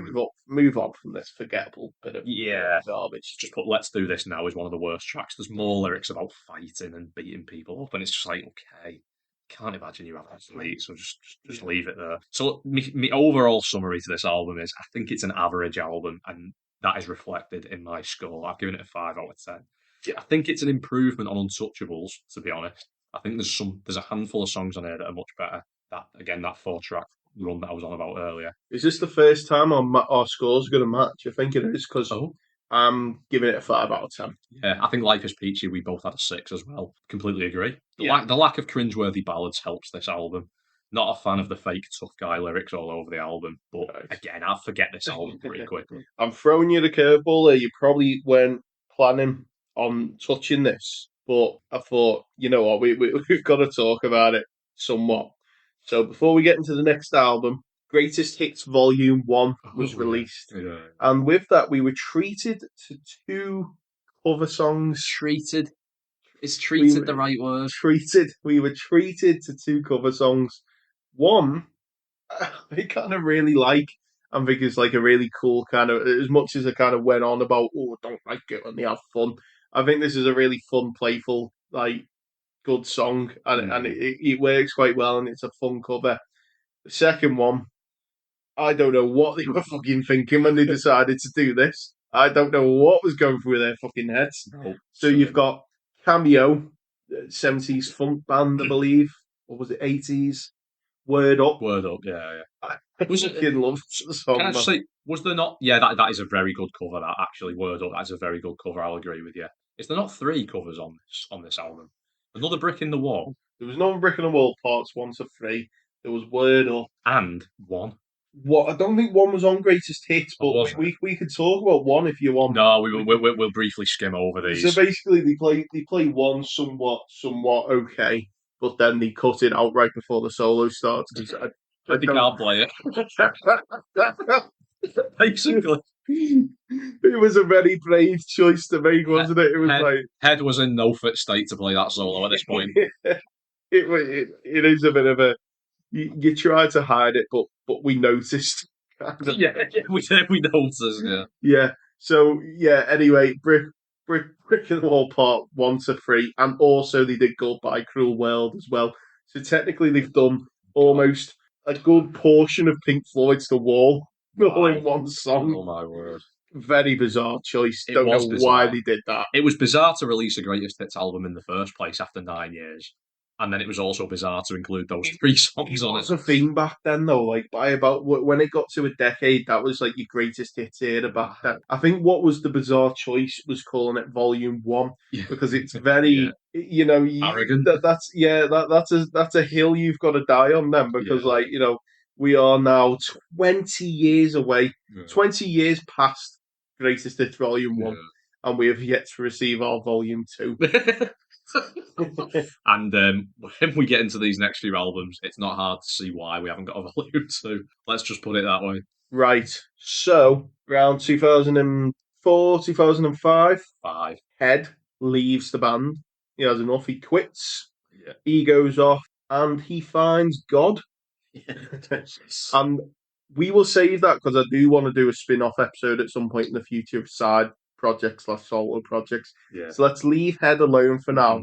Head disappears.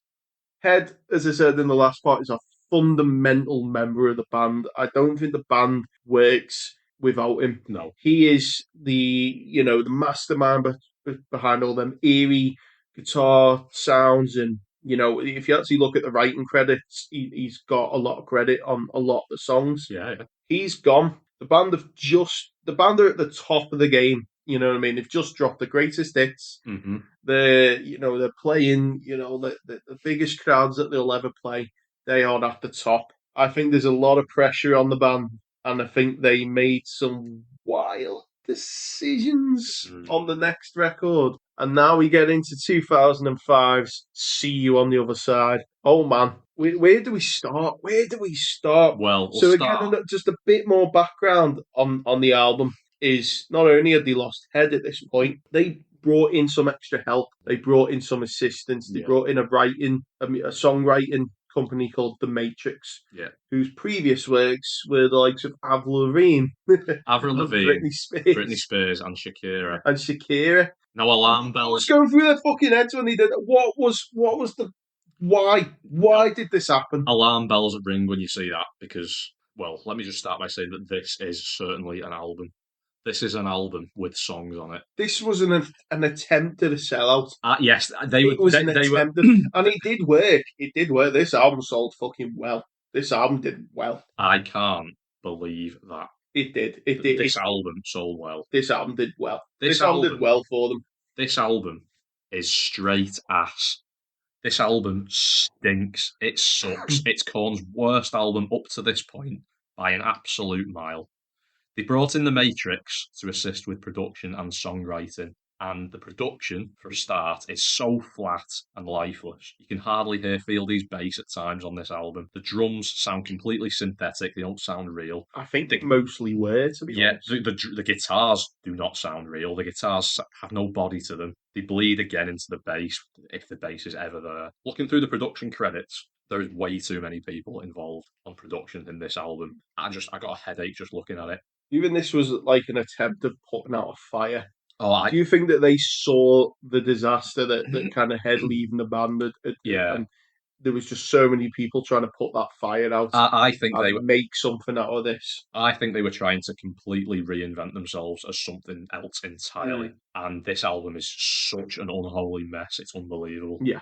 So we kind of start with a weird, long fucking intro or something like that. Some Twisted weird Transistor. noise, and then it goes into Twisted Transistor. Which, to be fair, I like Twisted Transistor. I used to love it as a kid, but I like listening back to it now. It's just, Yeah, again, like I just can't get past the sound of this album. It just doesn't. It sounds so unbelievably yeah. middle. It You're sounds working with so in the yellow, so yeah, flat, so lifeless. working with Atticus Ross, weren't you, Yeah, on yeah. this?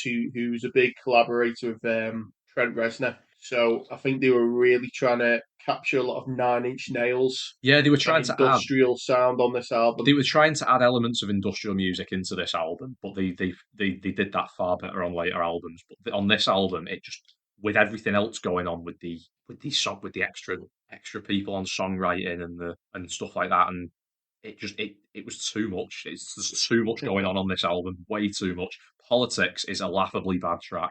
The Oh Jesus they Christ! brought in this songwriting company that have worked with pop artists before, and straight away in the chorus you can hear who's been producing this album with the "Don't you, Don't you? It sounds like something It's straight out the of religion, sex, and everything we do Sex and again. say. It sounds exactly like something out Oh, of he a gets sexy in this album, doesn't he? Backstreet Boys or He gets NSYNC horned song, up in this album. and the lyrics are basically just government bad and they lie. Yeah, No substance, the most safest surface level. Like, remember this. This is peak Iraq War. This is Yeah, peak yeah. Bush era America. This is when Green Day kind of like American break out Idiot. and reinvent themselves with American Idiot. There's just nothing salvageable about this track. It's toilet, and so is Hypocrites, by the way. Oh God! I don't think. Oh my One of the Oh God! It just gets worse and worse. one of the band's worst ever choruses. The song's an absolute mess. Fieldy sounds like he's been mixed out of the album. Don't know where he's gone. He's been replaced with artificial low end. 10 or a 2-way is another one, which is is it about a prostitute or something? It's so sexy, sexy, sexy, horned up. Jonathan Davis And he's like, at it again. and he's Stop, please. and the verse is, When you come. and he's singing like he's sort of like having a stroke or something. Like during the verse, he's slurring his words. He's going, and it's just so creepy and so weird. And the chorus comes in, and it's just as indistinguishable wall of noise. Where's the guitar? Where's the bass? Where are the drums? The drums are buried in the mix. Horrible, horrible song. I've been punching this poor victim, this poor little bullied child, like the child on the album cover of the album. This poor kid, he's been getting beaten, and I do want to try and lift it up a bit and give it a bit of Good luck. praise. But as I'm saying this, I'm already kind of going back on myself a Good bit. luck. Some of the songs where they're not singing about drive-bys or orgies or What songs are they? or Ed Sheeran politics or fucking whatever else, hypocrites. I quite like Open Up. I quite like Throw Me Away. Do you know what I'll say about Open Up is it's the first time I've heard Fieldy on the album. I can hear the bass. But as you said with The lyrics you had an issue with issues interludes. Yeah. These interludes are fucking 10 times up. And they're not individual tracks. Yeah. So they're kind of like outros. Yeah. It's like half the song, not Open Up, isn't it? Yeah. It's literally half the song. It's like it's Nine Inch Nails. It's baby's first Nine Inch Nails. Exactly that. It's Ed Sheeran fangirls 9 Inch. We've got 9 Inch. Lewis Capaldi fucking version of a fucking terrible lie. We've got 9 Inch Nails at home. That's what it is.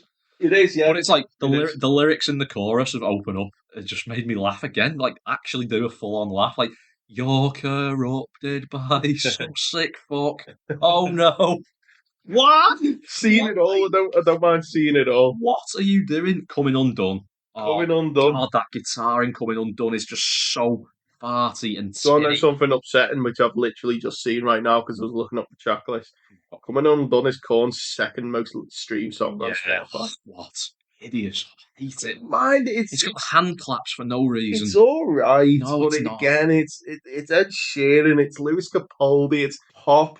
That guitar does selling out, isn't it? And like I think the term selling out is a bit of a a toxic term.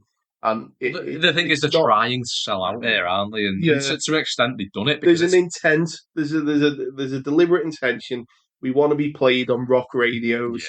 Yeah. We want big hit singles, don't we? But they'd already had that with "Freak on a Leash," which is a great song. Honestly, this album, at this I point, don't know. at this point in the album, I just want to turn it off. We're all getting off.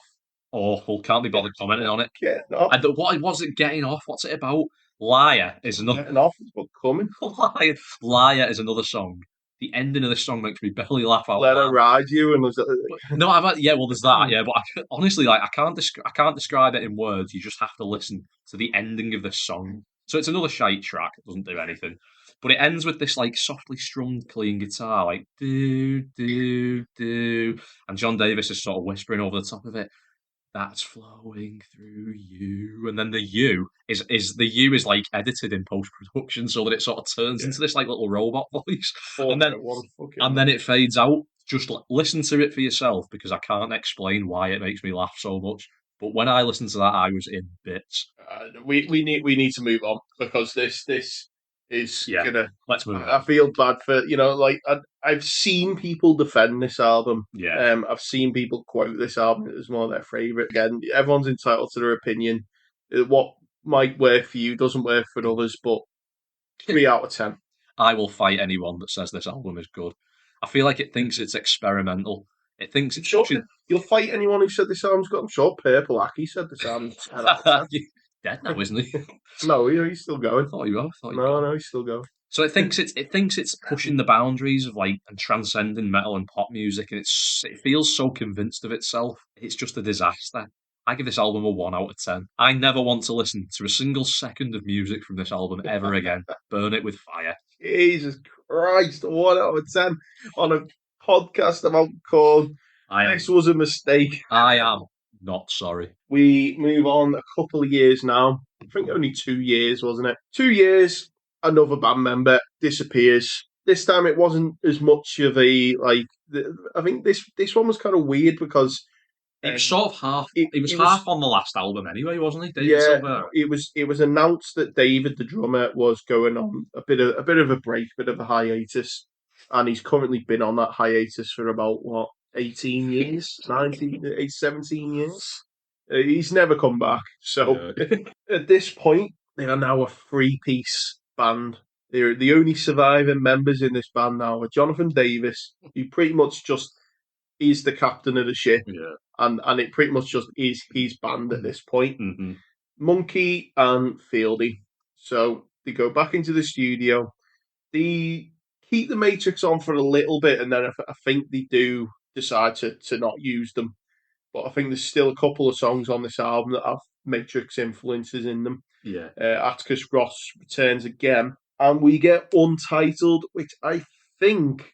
How strange that it was Untitled. Yeah, I think this album did kill the band at the time. This killed the band. We said before, and you were in disbelief, that See You on the Other Side did well. But I think sometimes there's like a delayed response with music. Yeah. Sometimes everyone clamours to rush to get the new album. And then, obviously, I don't think we were the only ones with that opinion, because not many people rushed out to see this, to get this album. I remember this album did not go down well with the fans at the time. No. And I was at the height of my Korn fandom when this came out. And I remember absolutely hating this album as a teenager. Couldn't bring myself to admit it, though. Kept listening to it and thinking, it'll click with me. It never, ever clicked with me. And this was the first time I've listened to this album in about 15 years. Honestly, I was scared going into this album because I was thinking, I hated this album as much as a kid. I could not imagine enjoying this album more than See You on the Other Side. However, this album is not as bad as I remember it being. Definitely a step up from the last album, even though that bar is particularly low. It's by no means a perfect album. A lot of it's mid. They are experimenting a lot more on this album. But what do you think in general of Untitled? Okay, so I do have a bit of storytelling behind this album. This album is a bit more of a complex nut to crack, really. So this album probably was. I think this album was during or just before, or probably was the main factor of my Korn craze. Before this album, I was a good I was a solid fan of Korn. I think I had Issues instead and Greatest Hits and the MTV Unplugged album that came just before it. But I remember being like, oh, the new Korn album, I like Korn, I'll pick this up. I think when I was younger, I did like to see myself as a bit of a, I like to see myself as, what's the right word for this? A bit, I was a big fan of bands like The Cure. Yeah, like a And traditionalist stuff. yeah, I liked being a bit more of the alternative type, Mm. so to say, and to have a different perspective on things. And I thought with this album being a lot more of a experimental and kind of more like of an arty attempt, I really jumped on board with this. I Yeah, really dug this album. yeah. And I at the time I loved it. I remember that this time in my life, I'd gone through a fucking breakup. This album like kind of scratched an itch of that you go through like the morning of a breakup. Yeah, yeah, You kind of scratched that yeah. itch. I really cherished this album and held it close and dear. Mm. And I was fighting for it. I felt like it was the underdog, and I was like, I Yeah, was really trying to like fight for this album yeah. and defend it to the ends of the earth. Time moves on. I kind of stopped listening to Korn, Mm. as you did. I come back to it and I'm like, wow, this is a bit crap, this. Fair enough. So we basically had polar opposite Yeah. experiences. And then I didn't listen to it again for a long time after that. And then on the build up to this podcast, I think about a year ago, they actually reissued it on vinyl, picked it up, and it was the first full listen I'd had in a long time. I've got very mixed feelings about it. I've got very mixed Same. emotions on it Yeah, because I really appreciate that they tried on this. yeah, yeah. I really appreciated that they put the heart into trying something new Mm. and taking the band in a new direction and binning off the shit that they were trying on See You on the Other Side, but Definitely. embracing the more kind of stranger, the more kind of Yeah, artsy. But I feel really bad when I say this, but I just don't think they had the skill yeah, yeah, yeah. to do that I agree. I do in the agree. way that some like you think of. To be honest, I've not really heard it, but I know Deftones are kind of like a different band from what they were Massively, yeah. when it started. Massively. And for that, they've gained quite a big fan base Yeah, yeah, who yeah. wouldn't have listened to their older Exactly. stuff, True, yeah. and the fans that have grew up with them, and they're really kind of highly respected for that, and they're not kind of seen as Korn can sometimes be seen No, as a bit of a joke and no, as a bit of completely. It's true. a Deftones, bit of a nostalgia trip. You know what I mean? They yeah, yeah. transitioned well. There's a lot of moments on this album where Korn have used the Nine Inch Nails influence that you were talking about on the last album. They seem to have got closer Yeah, to mastering that, and they've not mastered it by any means, but they got closer to it. they really did try something Yeah, yeah. like the drums. Like there was something mad, like a 32-piece drum kit. Wow. It ended up being like a bit unnecessary and not Yeah, really needed. it's like the starting over's got a really melodic outro to it, which is something that the band had never really done before. Yeah, And I love starting over. I yeah, think yeah, starting over is probably I'd probably even say it's one of my yeah. favorite like Korn songs. It's It's a great track. It's a good core Yeah, track, but I really did appreciate that melodic outro upon listening to it now with my ear. Now, yeah, as a kid, I would have probably skipped at that point. I would have probably listened to the core song and then just skipped the outro. But I really liked the melodic outro. I liked what they were going for. Bitch, We Got a Problem is a bit messy. yeah. That goes back to it. It's like See You on the Other Side. Yeah, Rearing yeah. its ugly head once again. Like it's like I've not gone quite yet. The noisy guitar mix and the Yeah, verse and chorus, it sounds very Nine Inch Nails influenced, and the drums sound a lot better on this album than they did on the previous album. yeah. They sound crisp and they don't sound lifeless and programmed. I reach for your ass to feel a pulse is a lyric off Bitch We Got a Problem. I had to just note that down because they rear their head, these cornisms, they do reel their head. Tom Davis is They a rear their horny motherfucker. head. So we move he's through. not. He's not No. sexy. The album, it flatlines a bit. It's like Evolution, Hold On, Yeah. Kiss.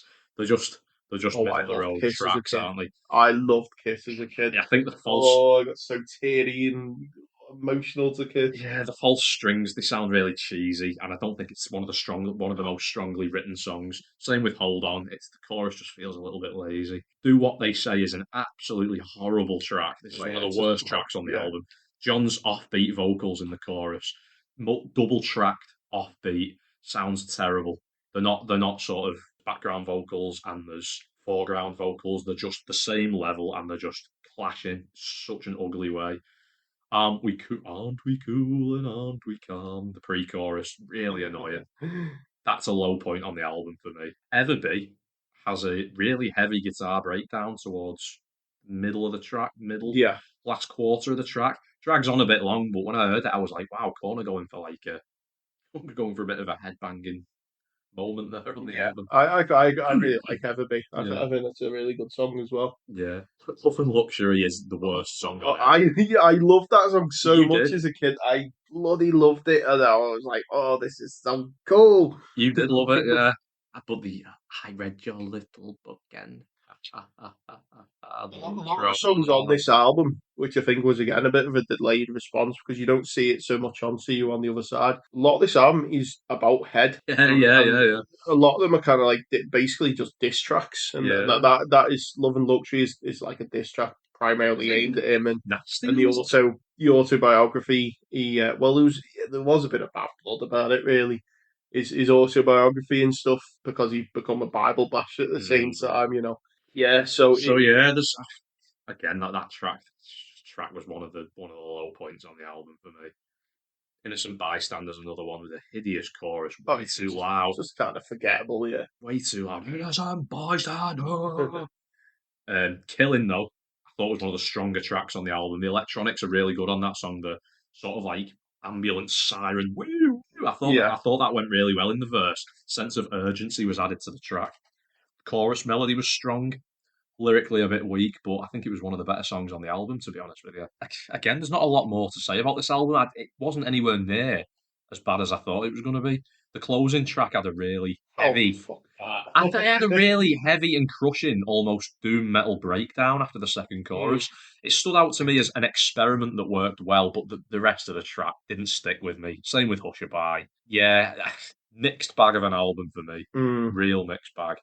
Yeah, it gives me so much conflict. It really does give me so much. Like, I really appreciate the attempt. I appreciate the attempt so much. Yeah, Like, same, same. I really do give them credit of like there was an attempt at something here, but the stricter, more no messing about side of me just goes, but it didn't work. Yeah, yeah, yeah, yeah, yeah. And for that, I'd go with that. I've got to give it a 5 out of 10. I think.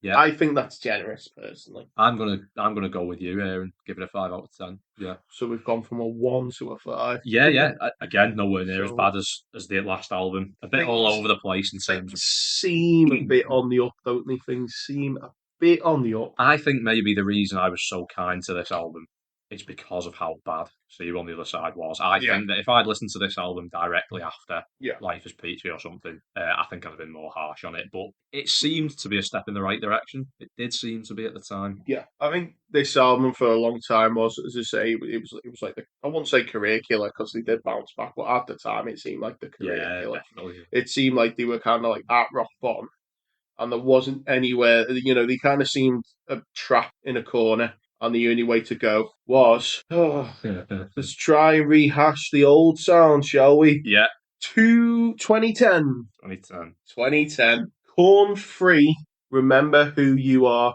The daftest title I've ever come across. Isn't it so on the Just nose? call it Corn Free. But isn't What was the Remember Who You Are about? the Remember Who You Are to me? And I thought this at the It's a time. red herring. I thought at the time it was remember who you are, remember who you're supposed to be, remember what you're supposed to sound like. Yeah, Therefore, we are going to give you literally a massive helping of what we were doing in the 90s, and yeah. that's it.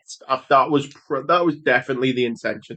The whole intention of this album was to recapture what they had kind of lost at Yeah. this point. They brought back Ross Robinson. Don't know what fucking grave they dug him out of. Don't know what he'd been doing in the years prior.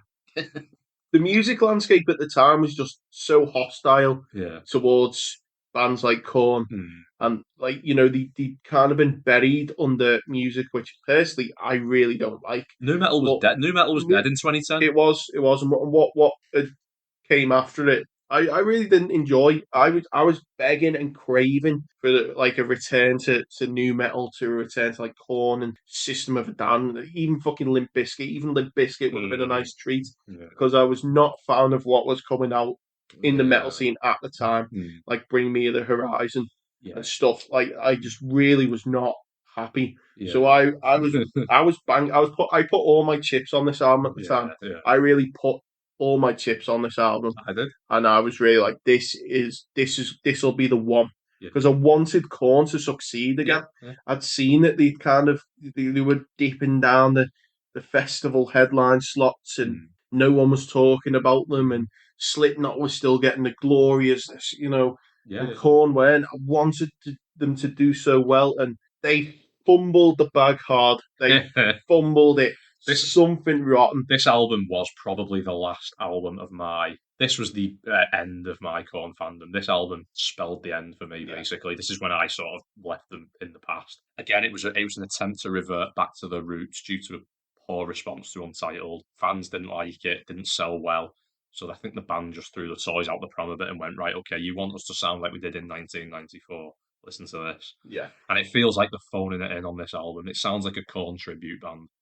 If we go back to part one, we go right back to the first album when we talked about it, and we talked about the hunger, passion, the drive, and the sincerity and honesty and the emotion and Yeah. the rawness. And for a couple of million, like they got recruited a new drummer by this point, Ray. So for four men, well, and three of them, I know for the fact would have been definitely looking very wealthy and very well off at this point. Come in and try and make an album based off the first album and try and recapture that anger and sadness and rawness and You can't do it, can all you? that. It was always destined to fail. Yeah. And there was so much bizarreness behind it. And the fact is that Ross Robinson would basically just force emotions out of John Davis Yeah. and do weird stuff. And I've heard stories about him in the past because this is something all of its own. But he produced the Cure album in 2004, and there's some very strange tales from that, and that's also known as one of the Cure's worst albums ever made. And apparently he'd go mad and like throw stools across the room, and he'd scream he'd really like get up in people's faces and try and get them to like get angry and frustrated, and interesting tactic. I think he's trying to take a page out of like Stanley Kubrick's book, but Stanley Kubrick is fucking Stanley Kubrick. Yeah. You know what I mean? Ross Robinson, you were at the right time at the right place. You did some amazing things, but I think there is a reason why most bands didn't stick with you and moved on pretty quickly. And I think bringing him back into this was a bit of a bad move.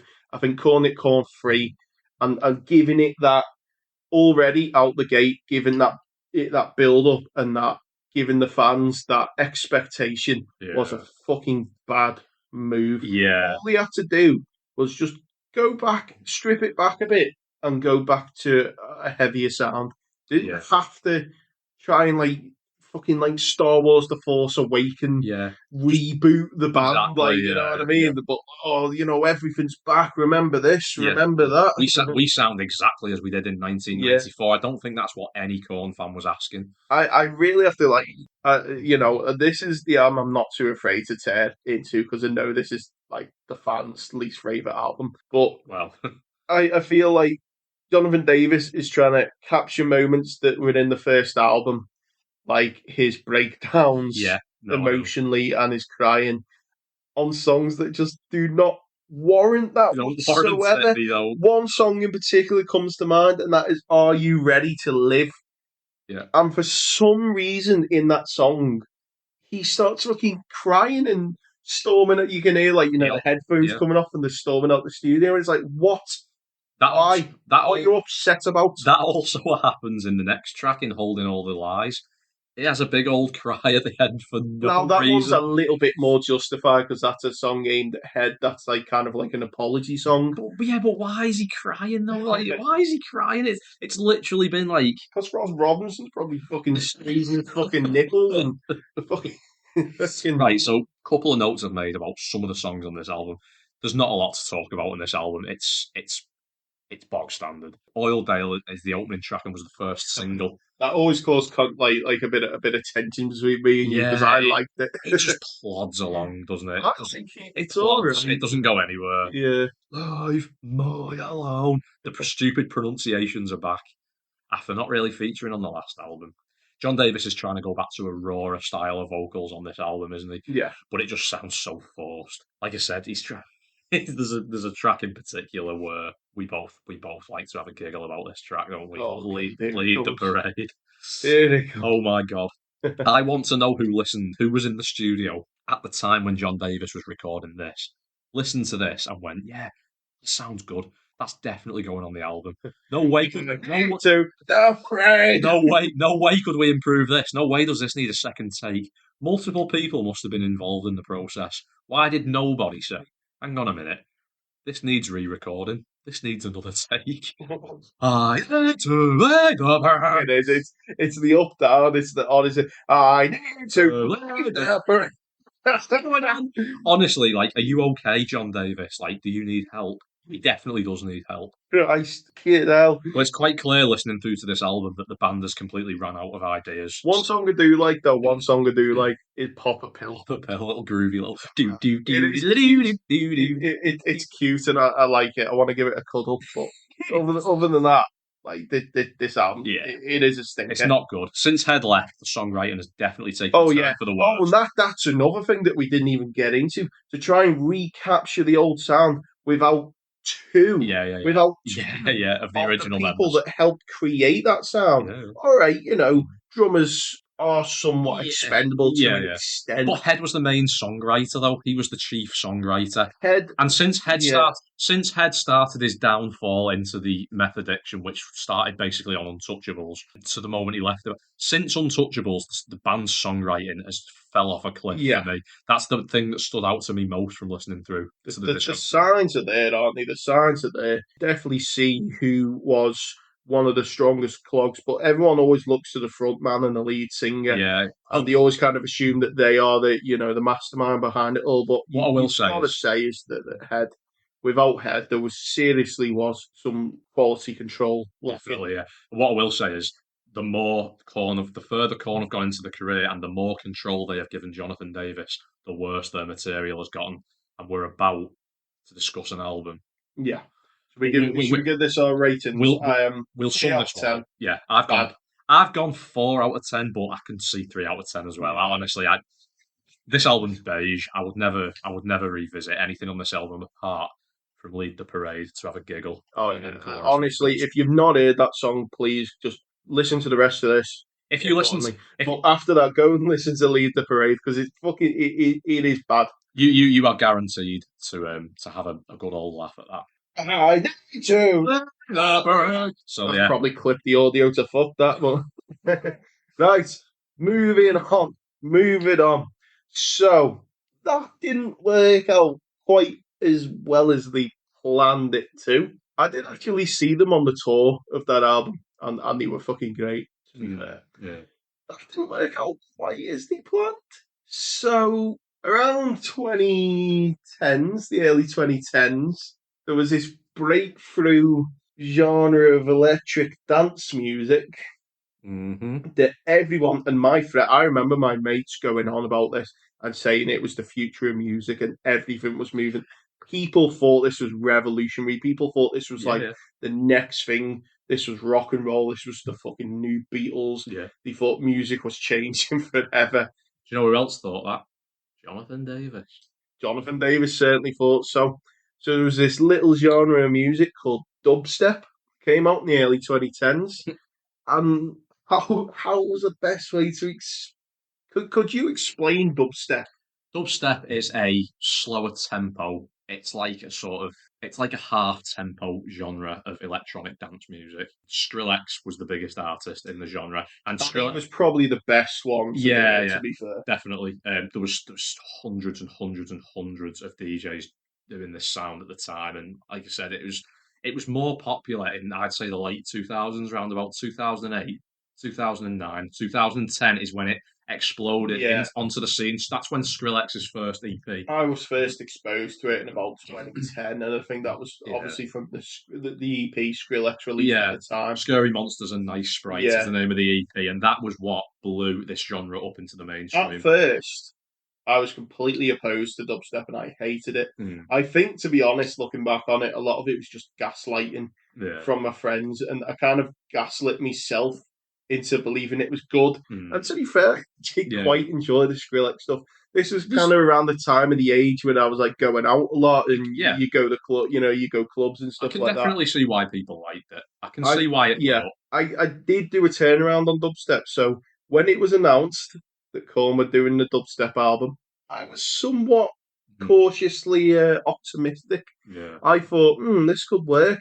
I knew they were working with Skrillex. I quite like Skrillex's stuff. However, this album... I'm going to have to keep this short and sweet. Yeah, it's fucking absolute shit. Absolute shite. This album is terrible. It is Korn's worst album. It is one of the worst albums I've ever heard. The concept, the sound, the songwriting, from front to back, there's nothing good on this album. It's basically a collection of bang-average Korn tracks with a selection of random dubstep and EDM producers brought in to basically just, on top of these songs that already exist, just place electronic dubstep wobbles and just noises all over the tracks in this ugly way. There's no care taken to blend any of the sounds together or incorporate them creatively or interestingly into the tracks. They're literally just tacked onto the top, and it sounds utterly horrible. So this, again, history lessons. This originally was just a Skrillex Korn collab, and I believe it was just going to be an EP released, and it was going to be Get Up, which was the single. The other Skrillex song, what was it? Chaos Lives in Everything, and it was two remixes of Korn songs, and then John Davis fucking jumped on dubstep. Yeah, if you saw him in interviews or anything like that at the time, he was championing it. He really thought this was the way forward. He did DJ himself. You could kind of, yeah. Oh god, yeah. He did. Oh dear. So it was kind of funny at the time because again, it kind of felt like the band had just restored themselves as a full lineup. They got a drummer. All right, let's go into electronic music where we don't need a drummer. Monkey was there and around during like promo and press, and you could see him. I think he was just trying to be nice because you could kind of see the worry in his eyes a little. You could see him, he'd speak positively of it and he'd be like, "Oh, this is cool. I'm excited to experiment with this. This is interesting. Oh yeah, we're going forward with this." I think you could kind of see a bit of panic in his face of going, "Oh God, what are we doing?" Fieldy was nowhere to be seen.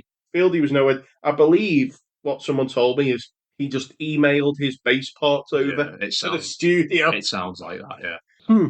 This to me feels like a John Davis solo project thing. It doesn't even feel like a Korn album in the slightest. I believe that they actually recorded the parts separately, didn't they? And then invited producers into the studio afterwards to add the parts into the already existing songs. Is that how it worked? And basically, the likes of Skrillex and whoever else is on it, Kill the Noise and Noisier or whatever, Feed Me, some other notable producers, I believe they arrived and were just basically presented with these tracks. And they didn't know what to do. Yeah, and it was like... I think they were written alongside each other. I think they were.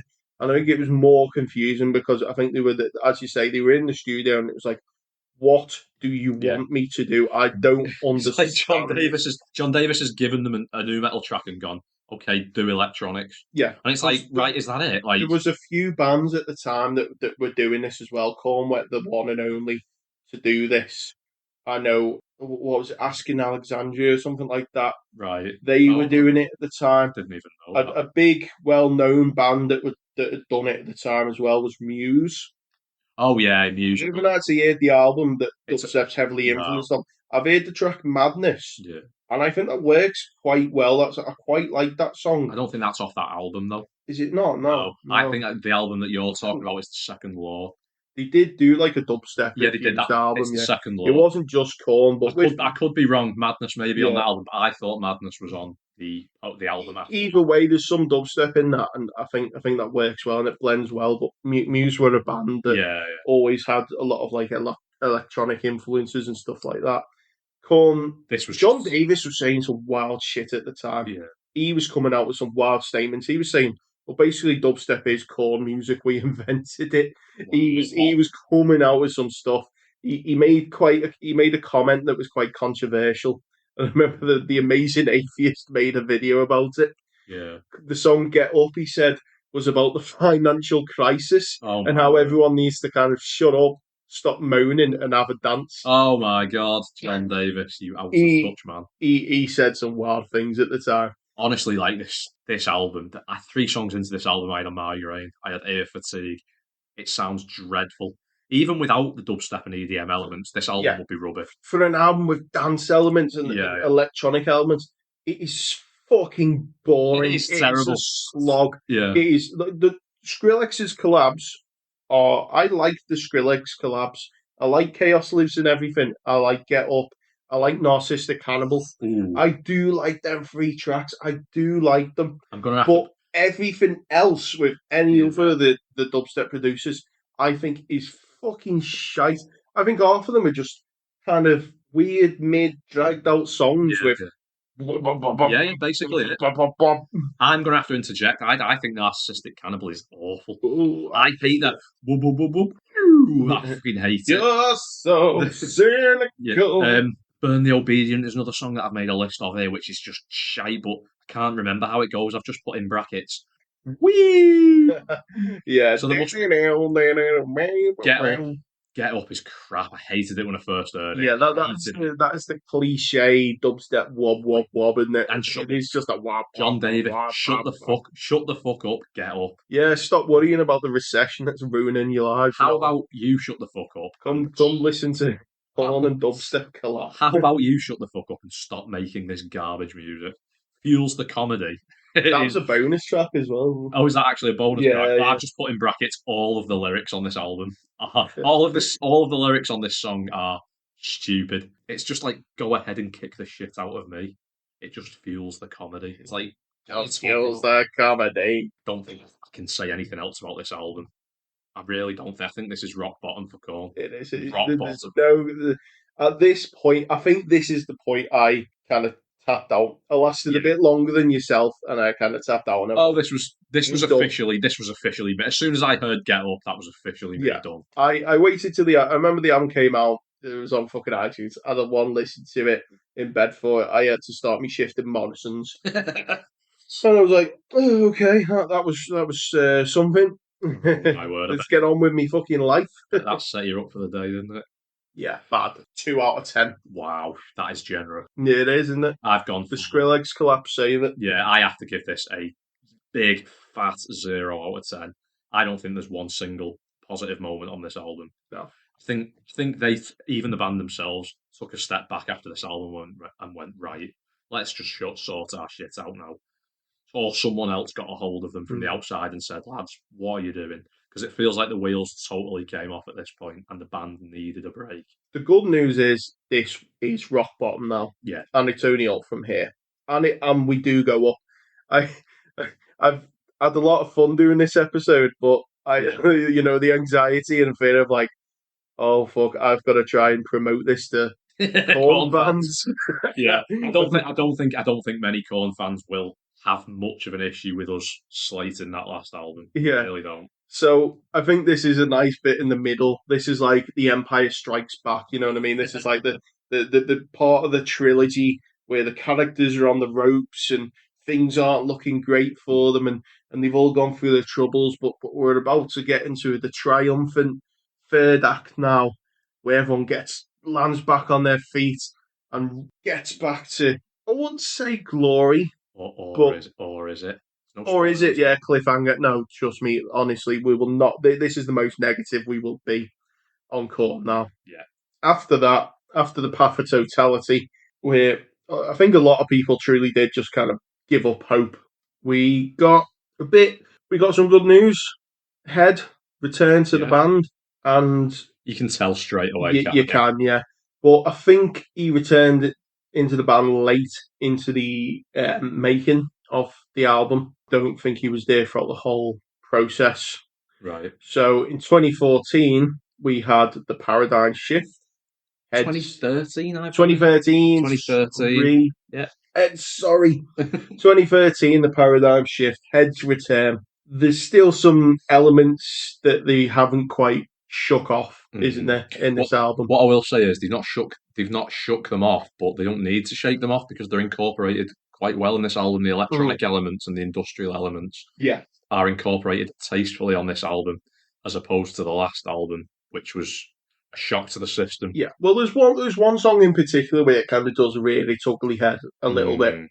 Yeah, with like a full-on dubstep breakdown. Yeah, I think Head was very opposed to the heavy use of electronics and dubstep. Yeah, but without him, they probably would have carried on with Path of Totality levels of electronic influence. I think with Path of Totality, it felt like a lot of the songs were like two different songs piled on top of each other in a really ugly way. Yeah. Whereas in this album, the electronics feel like they're part of the songs, and it's straight away you notice it. They're definitely there, the electronic elements. Like I said, it complements Korn's style a lot more. Yeah. The opening track, Pray For Me, is not really anything special, but it's a million... I really like that. It's a million times better than anything from the last album. Yeah. It's straight away. Because I was quite worried going into this album after hearing the last album. Yeah, so I think something we should mention is, as Korn albums came out, I would still listen to them. Yeah. Is you stop listening after Remember Who You Are. Yeah, that's right. So everything from Path of Totality up to the Requiem is fresh. It's new listens. It's my first listen to this album. So there's no nostalgia attached to it. There's no kind of bias at all. It's a fresh listen. It's a completely objective, completely objective listen, and I can say that objectively, this album is not bad. To be honest, it's inconsistent. It's not perfect. But it is nowhere near the level that the bar had been set so low by the last album that it was going to be hard not to improve on it. I think John's vocals on the song Love and Meth actually sound pretty good. I think he carries quite a tuneful melody on it. Yeah. He's not straining, he's not forcing emotion that isn't really there. He's not pronouncing words stupidly. He seems to have sorted himself out. I don't know whether that's Head getting hold of him and saying, I don't know whether it's something twigged in his head. Yeah. I know what I'm good at this stage of my career. He seems to have sorted it out, because from this point on and on the rest of the albums further forward, I think John sounds vocally probably better than he ever has. Oh yeah, definitely. I mean, to be honest, after everything we've kind of been saying in the last two parts, like this album, I really don't have too much to comment on. It's fine. I think the problem with it is that it's fine. Yeah, the fact that this isn't the greatest triumphant comeback album of all time. It's definitely a steer in the right direction. It's definitely a leap of quality over what had been happening. But I still think that he needed a bit more work. What I've said, my main takeaway from this album is, as it gets to the midpoint, it starts to sound very, very samey. All the tracks follow the same formula. It starts to run out of steam really by track 5 or 6. It feels like I've heard everything I'm going to hear. Never Never is one of the poppiest tracks that the band has ever done. Yeah. I can't say I'm a huge fan of it. Yeah. It's inoffensive, but it doesn't really stand out to me in a positive way. A pleasant enough experience, but just comes and goes for me. Doesn't really sound like a Korn track. You know what I mean? It doesn't leave a lasting impression on me, which goes to say the same for a lot of the tracks on this album. They're just solid if unspectacular. Victimised is another half-decent track with good vocals from John Davis. Again, he seems to have improved a great deal technically as a singer. And whenever the screams or growls do pop up, they sound great as well. I can't really complain from a technical standpoint. I think one thing I noticed I like to dub this era, the comeback era, Head's return era, is everything sounds very clean now. A lot of the kind of like rawness and grittiness is kind of been wiped over with this new kind of shiny sheen. Yeah, no, you're right. Of cleanness, and I think they are kind of tapping into more like modern influences. Definitely, of what kind of, again, not a band I am a fan of, but kind of what like Bring Me the directions of Bring Me the Horizon were kind of getting steered into. Yeah, you're spot later. on. Linkin Park was getting into, and for me, it's not a bad thing. Fine, but for a band on Korn's level, it's not a bad thing because it updates them. sort of, for a modern audience and stuff like Yeah, that. exactly. Yeah, yeah. I think it was nice to just see Korn do well again. Yeah. I know we've had our fun. But this is the band that I genuinely do have like a connection with. Yeah, so They were a big part of my life at one point, and I want the best for them. I want them to succeed. I want people to realize them for the greatness that I realized them for. no, you're right. You're absolutely right. Kind of in the loop with the albums and what they were putting out. I remember like this coming out. I just picked it up on my way home from work because I was working in the city at the time and picked it up. Put it on my laptop, put it on me. I think I still had some form of an iPod back then, and I gave it a few listens and I thought it was a-okay. It was fine. Again, I think in a way that kind of let it down a little bit Yeah, because this was meant to be this, triumphant comeback, but yeah, it was definitely reassuring. I was really glad that Head had returned, yeah, yeah, and I kind of thought that we're out of the storm yeah, now. definitely. The skies are clearing up. It feels like they found a sound that they could settle on, doesn't it? Yeah, yeah. And they're not trying to do wild things anymore. They're not trying to throw shit at the wall and see what sticks. It No, seems like they've stumbled upon their sound, doesn't it? yeah, Definitely their 2010s sound. yeah. 6 out of 10. Yeah, I've gone 5 out of 10 because I feel like it runs out of steam and Mm, it does sort of plod along with the same formula for a bit longer than it needs to. yeah. But I can't say that I was disappointed. It was massively an improvement on the last album. I thought a bounce back. It's a bounce back. That's the right way to describe it. It is a bounce back. That's pretty much the paradigm shift. Oh yeah, there's an album. I was going to skip an album. Then there's an Oh album. no! Don't skip So the this next album. album is what was it? The Serenity of Suffering, Suffering. Yeah. 2016. Hmm. First Korn album I bought on vinyl because this is well into the vinyl boom now. Yeah. I think this album is pretty top notch, pretty great. Yeah. I think this is like when I said on Take a Look in the Mirror where they went heavier, and I just didn't really appreciate that. This Mm. is a case of where they went heavier, and I really appreciated that Yeah. Yeah. because with it they brought the melody Yeah. and they Definitely. brought and the songwriting is there really strong. One of my favorite, probably top 5 Korn songs, "Black as the Soul." Oh yeah. Yeah. Love that song, absolutely love it. Yeah. Yeah. Good track that. Insane, great. These great banging songs. They Mm. really, it's a great full listen. I found, and Yeah. it's probably with it being the fact that I got it on vinyl. It's a great kind of start to Hmm. finish. It's breezy. It doesn't drag on. Yeah. It doesn't drag its feet or us hang around for too long. Yeah. They bring back, It's tighter. yeah, It's a it's a tighter lot track list, isn't tighter. it? 40 Yeah, minutes. It's the second shortest Korn yeah. album. A few old elements come back. A few things rear their ugly heads here and there, Yeah. but what can you do at this point? It's just that is the band, isn't it? Yeah, I really do think that this at this point this came out, I'd say that this was Korn's best album since Life is Peachy. Well, I don't know. I honestly think this album is better than it's a better front to back listen than Issues, and it's a better front to back listen than Follow the Leader for me. I don't think you're wrong. Yeah, I don't think you're wrong. the sound of this album is immaculate. Like this is the best produced Korn album since Yeah, Untouchables. The bass sounds really thick and juicy. The drums are so crisp. They sound fantastic. It sounds like a proper 2010s modern metal album. John's vocals on the opening track, Insane, they sound absolutely sick. It's a menacing growl that he opens the track with. Really like the melody in the verse as well. You mentioned Black as the Soul before. I've got that down as a highlight here. yeah, The stabbing post-hardcore inspired guitar chords in the verse. Sounds like Head has been listening to a bit of Glassjaw or Refused or something. Absolutely fantastic. Works perfectly with Korn's sound. yeah, And the bridge towards the end of the track goes hard. It's got some. This album's a damn good collection of tracks, I must say. The Glassjaw chords come back on "Take Me" and "Everything Falls Apart." The little there is nothing in my head lyric. There is nothing in my head, and it's sort of like that drags on for a little bit longer than yeah, needed. But again, like you said, there's moments on this album where Kornisms rear their head, but they're few and far between enough that I can look past them, yeah. and the positives outweigh the negatives for me. Mm. There was also another mega collab that was very like highly anticipated and was a bit of a letdown, to be honest. Oh, Corey Taylor. Corey Taylor, yeah, on a different world. This is Yeah. the fine.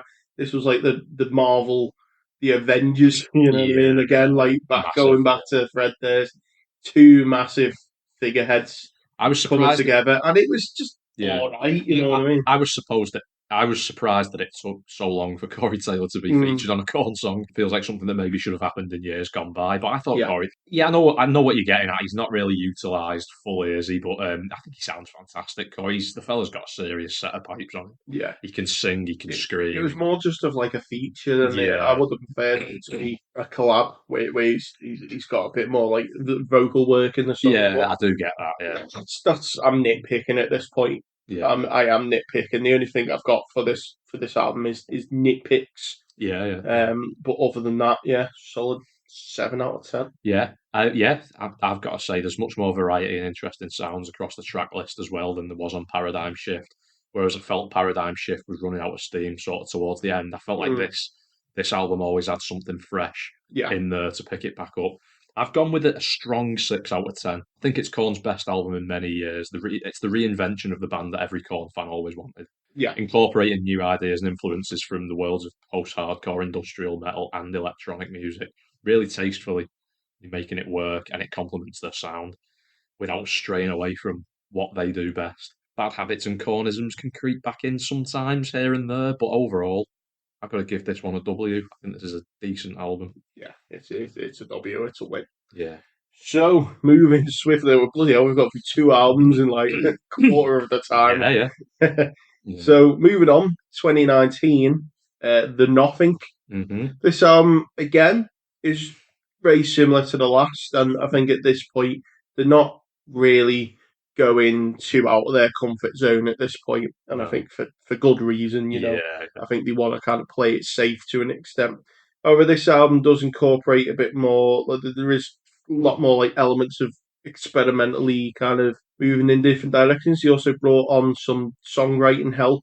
I noticed when Right. looking at the songwriting credits. I think this is a great album. Yeah. I enjoy Greater than I thought it was when I originally listened to it on re-listen. I was like, this is very good. I know you were worried at first on the opening track because Yeah. there's a bit of weepiness, and you're like, is this Corn free all over again? I know what you mean, but obviously, having looked into it more since I listened to the album, there's actually a really sad story behind this album, isn't there? Oh yeah, that does have to be brought up. This obviously, I think during the production of this album, Jonathan Davis lost his former wife. Hmm.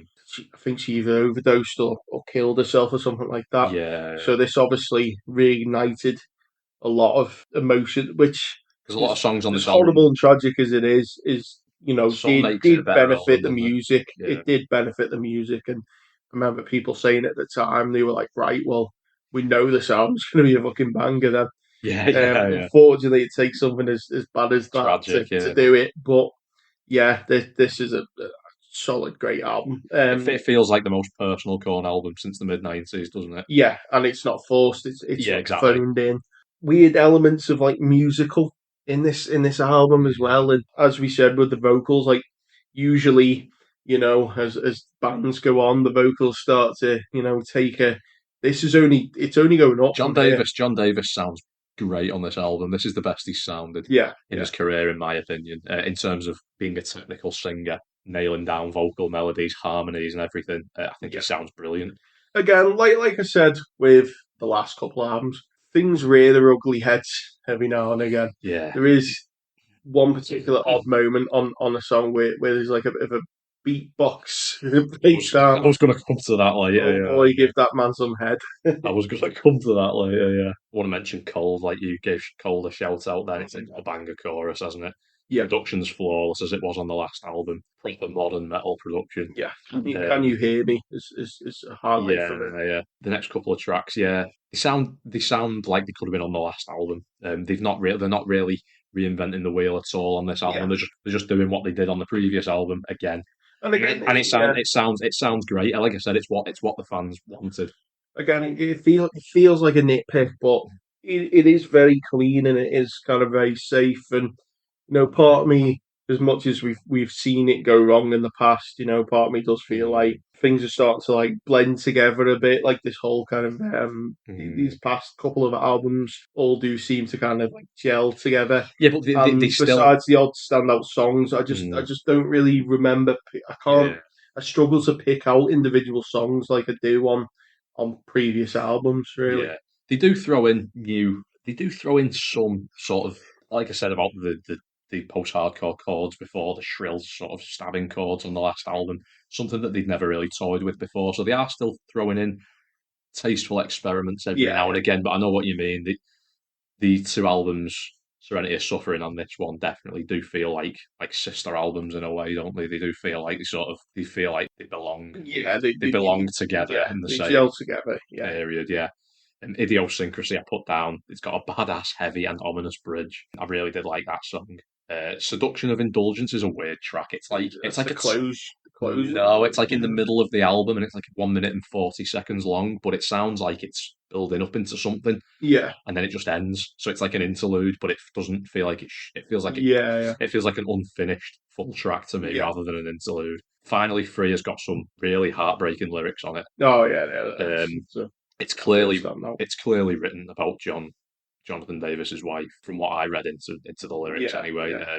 So there's a lot of angst that comes through in the song. He sounds more tortured and angry than he does sort of like weepy, sad and stuff Yeah. like that. But it was a highlight in the track list. It stopped me in my tracks, as well as the Ringmaster as well, which is a a mixed bag of a track. The chorus is one of the best Korn I've ever written, in my opinion.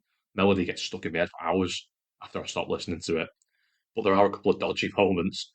You mentioned the beatboxing, voice in your motherfucking head. And then the scatting reappears, and it's just like, well, it makes me recoil a little bit. Yeah. And I'm just like, yeah. But then the chorus comes back in, and the chorus is a banger, so can be forgiven. Yeah, I think again, I think there's a pattern emerging here, but 7 out of 10, solid 7 out album. of 10. Yeah, I just want to give one more shout out to the song Harder. I love the guitar riff in the chorus. Oh yeah, And the intro and the chorus, the dun, dun, dun, dun, dun, dun, dun, it's really good. 7 out of 10. I go strong 6 out of 10 again, bordering on 7 out of 10. yeah. I think it's every bit as good as the previous album. I think Korn have found a sound that really suits them, where they are in the career at this point. It took them a while, a roller coaster ride, and several failed experiments later, but we got there, and this is a solid album with only a couple of minor missteps. Before we get into the last album to date, I need to rewind a bit because I can't believe I didn't bring this up, but the artwork on the Serenity of Suffering is Wow, yeah. the worst artwork for an album I've probably ever seen in my life. Corn doll in a burger. It is hideous. Yeah, it is. It's so ugly. I think that's what put me off listening to the album. Yeah, I wouldn't be I surprised. genuinely looked at that and I thought, oh no, that cannot be a good album. Yeah, it's just one of having it bad artwork to agree. Yeah. Well, that could be subject though. So right, so we move on now. There was a bit of a incident in between after this album released. A few problems in the world. Yeah. So a few minor issues. Yeah.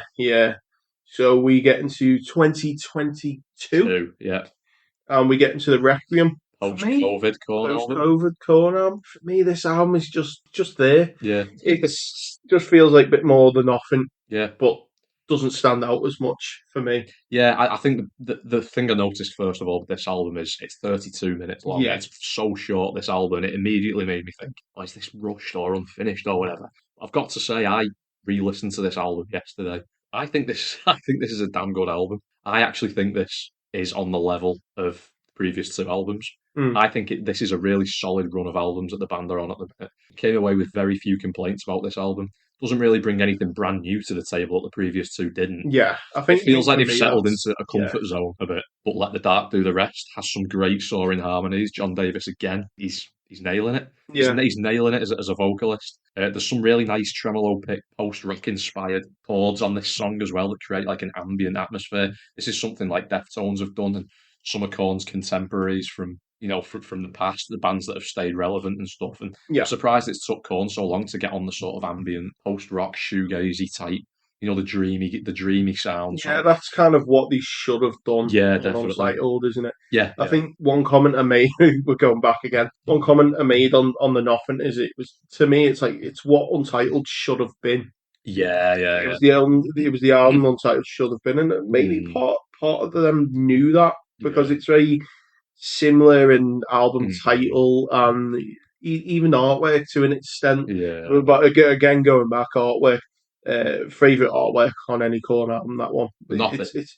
Yeah, Yeah. it's so It's creepy, weird, isn't it? Really yeah, weird and creepy. it's neat, it's Yeah. minimal. I can't speak. Yeah. Minimalist. It just hits all the right spots for me. Yeah. Requiem's artwork, not the biggest fan of, to be honest. Yeah. I It's don't just a really bit get like a grey, what's with the going on. doll head and the hands squeezing it. But yeah, I think, to be honest, I've committed a bit of a sin here and not had a re-listen in recent times to I, this I, album. I, I think you will really like this album on re-listen. I think that Yeah, you'll reevaluate your opinion once on re-listen. I've got this thing nowadays because I'm a bit of a snob Mm, where I won't listen to. I want to get the vinyl before listening to an album. right. So I did actually listen to that Requiem album like in work, Yeah. and then because I wasn't like super like taken away Concentrate. from it Yeah. or concentrating on it, I held off for a long time to get the record. I only Mm, recently picked it up, and it is begging for a re-listen. definitely, I'd recommend it Um, because there's moments on this album, like I said, Hopeless and Beaten has some crushingly heavy guitar parts on it that sound actually inspired by metalcore bands mm, like Converge and Dillinger Escape Plan. I really appreciate that as a huge fan of both of them bands. yeah, And that's like, wow, some metalcore breakdowns on a Korn album. I was impressed. yeah. Maybe it's wise for me to hold off my rating now Ooh, and come back to it at another time. Then. yeah. So what's your rating on the Requiem? I gave it 6 again, 6 out of 10. Six. Probably what I want to give it. To be Another fair. solid score. There wasn't a moment on this album that made me scream internally or cringe or anything. I'm Yeah. still not sure why it was only 32 minutes long, but I suppose it's better than an hour and 5 minutes of slop like Untouchables. Exactly, yeah, it's quality over quantity, but like Yeah, 30 minutes, that's borderline kind of like EP behaviour. That yeah. I think the biggest problem I had with it is it just kind of felt like releasing an album for the sake of releasing an album Yeah, because of COVID and the 2 years between. I sure. don't think not the Nothing got the love it deserved. I don't think it got to be Mm, fully toured or promoted, and I think you could have held off making an album for another at least couple of years I know what you before mean. going back into the studio.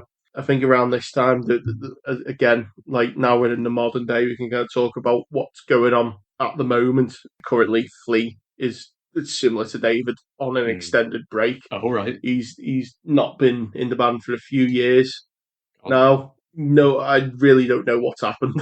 To be wow. honest, he put like a post on Instagram saying like he's taken a bit of a break and a bit of a step away, and he's slipped into some kind of uncomfortable habits.